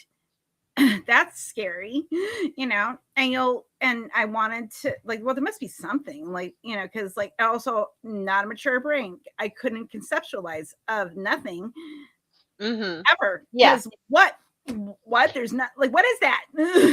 And that's Okay. exactly what held me up from saying I was like being like I am an atheist Yeah. until I was like in my later 20s, because I just couldn't conceive of nothing that scared me. um I think I've told you this before, that kind of my final shelf break, or I guess maybe it wasn't it was my first shelf break of atheism, but before I was able to deconstruct. But it was like the major, oh wow, I'm an atheist now, was when I was talking to somebody about religion and I was saying, but there just has to be a God. There just has to be. And he was like, what, but why? Why does there have to be? And I was getting really kind of upset, and I burst out with, because it makes me feel better. And I didn't know what I was going to say before I said it. And as soon as I said it, I was like, oh, wow, that's what it is. That's the only reason I believe in a God. And that's not a good enough reason. And now I don't believe anymore. I mean, like, it wasn't like that, but it was kind of like that. It was It was, mine was more like it was just like I just started to realize like I wanted to believe this because like what I took psychology and philosophy classes, and I was like, oh, everything is perception. Oh, you can't gaslight yourself. Oh, memory sucks. Like, oh, and then once I started like, and then once I understood how cognitive psychology works and how we think, and it and how everything influences everything else, you're just like, but there's no way to know like abstract reality without science. Then you're like, okay, well, but it was like a trick. I was just like, and then I just came to the realization, it's like, oh, I don't believe in this anymore. Like I still love ritual and I still love doing my pagan shit, but I'm like, nature exists, so that's fine. So like, but I'm not putting any like, nature is special yeah. because it I always is. like, It's like I there's always like nothing, the but it's ritual. nothing supernatural about a specialness. I That always makes like the sense. ritual and pageantry of paganism. I love Yeah, drum circles. I love I a show. love, yeah, I love, I mean, I love to go to a Beltane festival. I mean, one of my Right. favorite things. It's so much fun. And I never I bought will into dance it, around. Well, not but anymore. I like younger Helen. yeah, I Love to mean, dance around same. drum circles around a fire. It was the best. It was like the best time. Get high as fuck and uh, dance around half naked with other people. Speaking of high as fuck, just 1 second. Okay, sorry. So, oh yeah, encouraging, but like it, and then when you kind of just like let go of a lot of that, you're kind of just done. You know what I'm saying? Like this whole, when you're done, you're done. Yeah. And then like, and the toothpaste is out of the tube. Like I would get into conversations when I talk to people and they online and off, and they're like, why don't you believe? And I go, I'm just not convinced. Like, if you just convince Yeah. me, then, but I go, it's not your job. I always tell them, it's But like, it's not your job to convince me. It's your God's job. Like, don't put the reason. I'm like, why is he putting the responsibility on you when I ask too many questions that you can't answer? like I never really believed in Mormonism, though I went through a couple years in my early 20s really, really trying to believe in Mormonism and really trying to be Mormon and trying to believe in it and doing everything I was supposed to do. And I never got like any confirmation like I was promised. And then I kind of moved to just a basic God model and looking into Unitarian Universalists and, basically blah. And then I realized that I had no good reason to believe in God, but I still didn't start deconstructing from all of the junk that I'd grown up with until my late 30s. Mhm. And so it's really only been the past 7, 8 years since I've really been starting to deconstruct all that crap. And it's fascinating how many fingers in all of my brain pies religion has still to this day. You know, how I interact with men in particular in my romantic relationships is very based on the relationships modeled for me growing up in a fairly backward religion, socially speaking. That the woman was the helpmeet, you know, and that was my job to, like, we were all helpers. That's what Mormons do. They help. So we're all helpers, but women are especially the helpers, and they have to help everything. They are the facilitators. Women Oh, are the facilitators. We make everything run smoothly. And that was our job. And if you can't do that, well, then you're not doing what you're supposed to be doing. That's your job. that That's just what seems you do. exhausting. It is exhausting. Like, my, like, I don't like, when I think back to my childhood, like my dad worked, but my mom also worked. Like my mom, she worked before she had me, and with my brothers, and they all worked together at what was called this carousel ballroom. And she worked as a telephone operator when she was growing up, when she first moved to the States from Quebec. And then she, once the Korean War was over, she, I can't remember what she was doing, some kind of like secretarial work for the war. Sorry. You're fine. Afterwards, and then my mom, like, once I kind of came a little bit older, like, okay, we're gonna teach you to go and learn to be a babysitter, and I would take babysitting classes. And then when I got old enough, they're like, you're gonna go to work, and because basically they were like, we'll give you food, clothing, and shelter, but anything else you want, you have to work for it. And I also volunteer, but I did this thing because the ADHD brain, like, just give us stuff to do. Right. It's not, we don't do well, like, stagnant. No, no. We I can't even sleep stagnant, okay? see, the other thing about Mormons is that there are usually lots of older siblings to be babysitters for kids. So I didn't get too many babysitting jobs as a kid because I also wasn't really one of the better liked young ladies in my ward. And the idea of me babysitting for a family that wasn't Mormon was, of course not. You can't do that. They if they're Mormon, they're safe. If they're not Mormon, they're probably not, was my parents' thinking. Both of which were dangerous attitudes, or at least wrong attitudes. That is a very wrong attitude to have. Yeah. like like That's why, like, that's the difference, because like you grew up secure. Like, you know what it is. You know what secure attachment looks like. You, like, your parents were there and they loved and you and they cared I about knew you. they And loved you me, knew, and like, I when you knew were they an infant and you would cried, keep your me. mom picked you up. So somebody showed up and picked you up and was like, okay, I'm gonna feed you, hug you, clean you, comfort you, and you learned, okay, safe. This is safe. Everything else, Yes. that's where it gets weird. Yeah. And since I always kind of was one of those everything else. Right. Like, I never fit in, even as a small kid. I was always just an odd child. Me too. Charming, but odd. I was I tried to fit in. Like, I didn't know social cues, and I didn't understand why people didn't say what they mean, which drives me crazy. Right? I'm like, I'm like, and this is that's the thing that pisses me off. It really does, because if you're going to say something to me, just say it. Don't sugarcoat it. Don't wrap it in like a nice little bow to be like use corporate speak or like any of that shit. Because then I have to play the cipher game. And you're not matching the alignment of my emotions from what you're saying to me, because my body is telling me something is off. I don't like that feeling.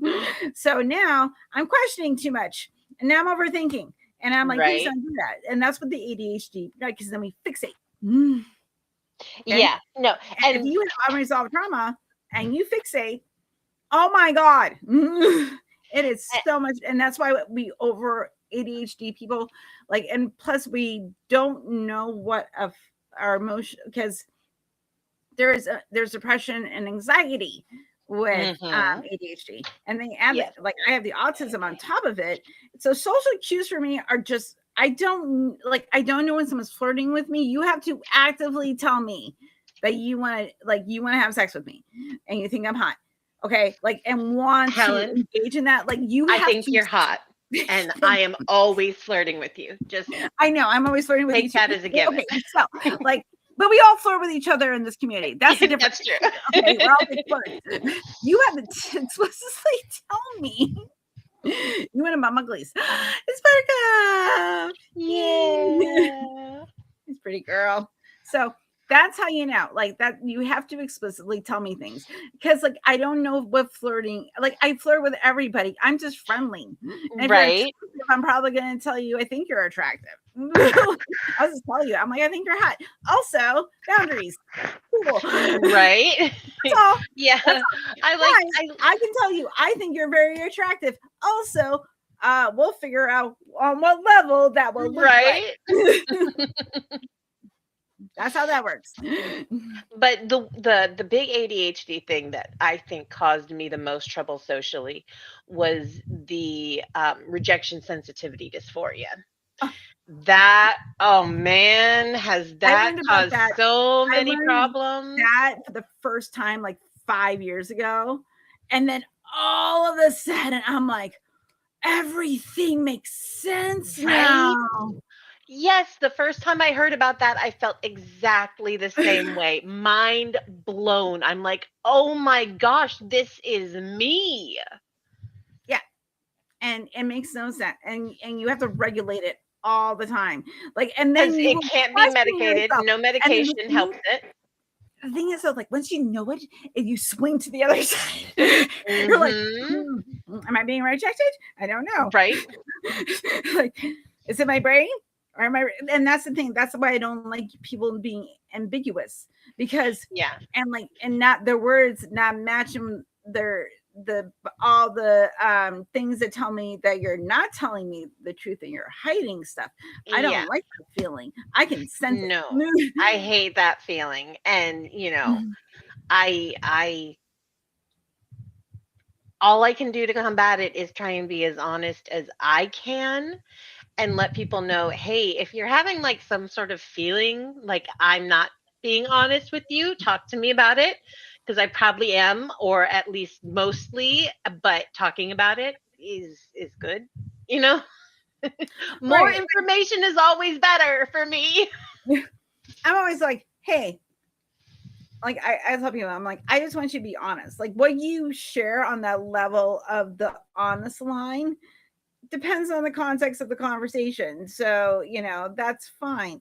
And I tell people, like, when they come on my show, like, if we drift into a category you don't really want to discuss, we'll just shift. You just say, hey, I'm not comfortable discussing that. We just move on. That's fine. As long as that's a good boundary. Mm-hmm. Boundaries. Everybody loves boundaries.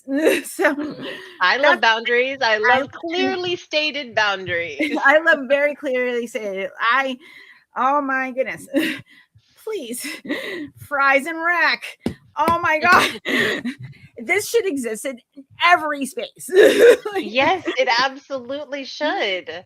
Oh, I'm dealing with that. And now if only we could get the bad actors to follow it as well as the good actors try to. Yeah, and the thing That's is, always though, the trick. you're gonna fuck up, like everybody does. We're people, but Exactly. like it's the owning, like doing the better, and trying to do better and getting more education and talking to people from Mm-hmm. different backgrounds, different, like whatever, like expert, like peer review, guys, peer review. Yeah. And accountability. I have an that's- accountability kink. I love Exactly. accountability. Me It is too. very hot to me. I love accountability. Accountability, honesty, and a good sense of humor. I mean, honestly, I think I would think more highly of somebody who effed up and owned up to it and took steps to fix their mistake than somebody who never made a mistake in the first place. Right, you can't be Because- wrong. Yeah. What? Yeah, exactly. Because everybody's going to make a mistake sometime. And this is proof to me that that person knows how to deal with making mistakes in a mature way. And whereas the other person, who knows? Right, that's called adulthood, right? Like you take accountability. Like when I fuck up, like our parents never apologize to us. Like this is the guilt. Perceived rejection dysphoria. When you know you fucked up, it's worse. And then you're like, oh my God, I have to apologize and repair. I'm gonna do the work now. Yeah. You're like safety.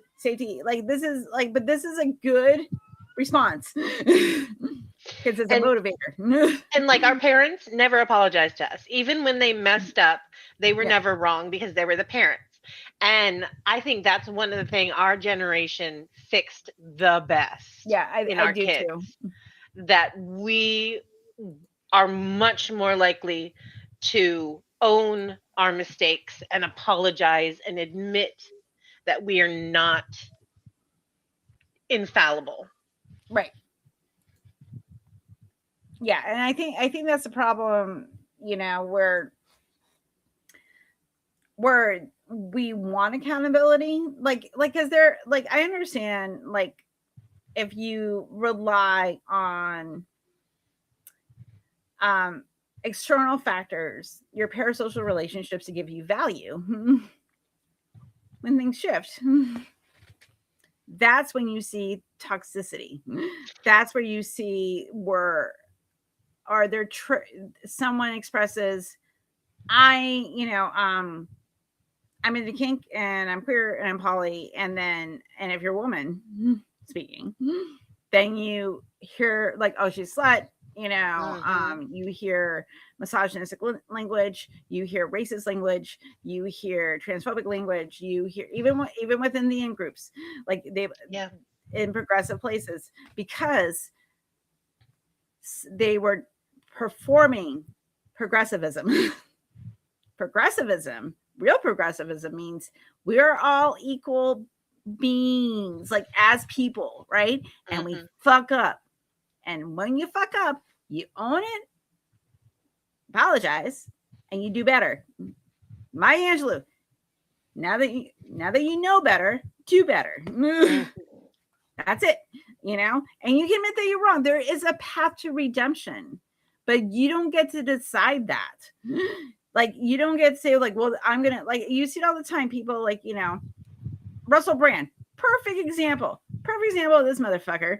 Okay, sexual assaulter, garbage human being, domestic abuser, garbage human being, adopts God, says, I'm so sorry that I was not the best. I had a drinking problem, and maybe I wasn't the best to the women, but now I found God, and and I'm sorry, and it's completely performative. Like, he doesn't actually have remorse. And I'm not saying that a Christian cannot have genuine remorse. It is presentation, accountability, and how you do it. Because if you say, like, this is okay, I apologize, I don't have to do anything else, and I only apologize because I was exposed, and I was only apologize, like that. Okay, you can say, I am sorry, and explain why, and you don't make it about you. You make it about what you did, the harming, Right. and then and then you find out from the people you harmed, how do I redeem myself? What would you like to see me do that would make you trust me again? And it's best to go through third parties until you're certain that the other party even wants to talk to you to let you know any of that, because they don't owe it to you either. Right. And if they don't want anything to do with that, well, then you're going to have to just prove yourself in another way, not to them, Nobody but to owes yourself, you. everybody. Nobody owes you anything. Mm-mm. You owe yourself to yourself. I owe it to other people to be a good person. I owe it to other people to not cause more harm in the world. I owe other people that because it's a benefit for me. Look at this pretty lady. I was just looking it's at a benefit her. for Buttercup. Like, look at her, the baby. She's just so cute. She's I just know. so cuddly. I love her so much. I know. I had no idea how much I would love having a bearded dragon until I got one. I mean, I knew I would like it. I love lizards. I've loved other people's bearded dragons. They've been sweet, but I love this baby so freaking much. Oh, how long do they live? I want to Oh, say Carlos. I want to say around 10 years, but I can't honestly remember off the top of my head. Forever, as far as I'm concerned, right Yes, now. they do. They live forever. This baby will live forever because she has to. all my cat Bellatrix is going to live forever. I'm Oh, like, yeah. she's the baby. We got a new kitten. Well, Aw. serious. Okay. There's 4 people in this house. Everybody has a cat. So, Bellatrix is my cat. She's my little Minx, and she is a we call her by she's a very sweet, affectionate, adorable cat, but she's spicy. And her spicy will just like flip on, like she's overstimulated, and she's like, "Meow," and then she'll like scratch my husband in the face. And I've learned to read her better. Yeah. Because she's my baby. So Mhm. I catch it faster, even though he thinks that I don't, but I do, because I've only been scratched once, and it was on my glasses. So just saying. Like, so I mean, the results speak for themselves. I know. I'm like, well, like, who's putting antiseptic on their face? Like, I'm not. But regardless, okay, so she was the baby because my oldest is cat Grumpy. He's 10, I think, and he is but he's a sweetheart. Like, he's so affectionate. He loves his grandma. Okay, but Sirius is like this nice little he in little springy, sleek black, classic black cat. Just classic short fur, slick, like, but he's a dum dum. Like, he's so cute. Like, Beautiful but dumb. But he's like a teenager, because he's like, we found him Connor got him like a year ago, and I'll like, he loves his auntie too. He loves his auntie Ellen. And Sirius like has will play, and now Bellatrix has started playing again because there's another kitty cat in there, and they become buds. But the thing is, though, is that when I'm petting him, she does not like that. Like, she'll jump up and she'll be like, "Where?" Like, if Sirius is up here with me on my bed and I'm like cuddling him, she'll jump up on the bed and she'll scare him, so he'll jump down, and then she'll come and lay next to me, and I'm like, "Wow." My cuddles, mine. I'm like, "Yes, you're the kitten." I'm like, "You're the baby." Just anyway, I've gone over 3 hours. Yes, I was actually just looking at the clock myself and thinking that I need to get to the bed. whole time. Oh my God, thank goodness for you. If you stop by now, stop by later, listen to me 10 years in the future. Thank you so much for being here.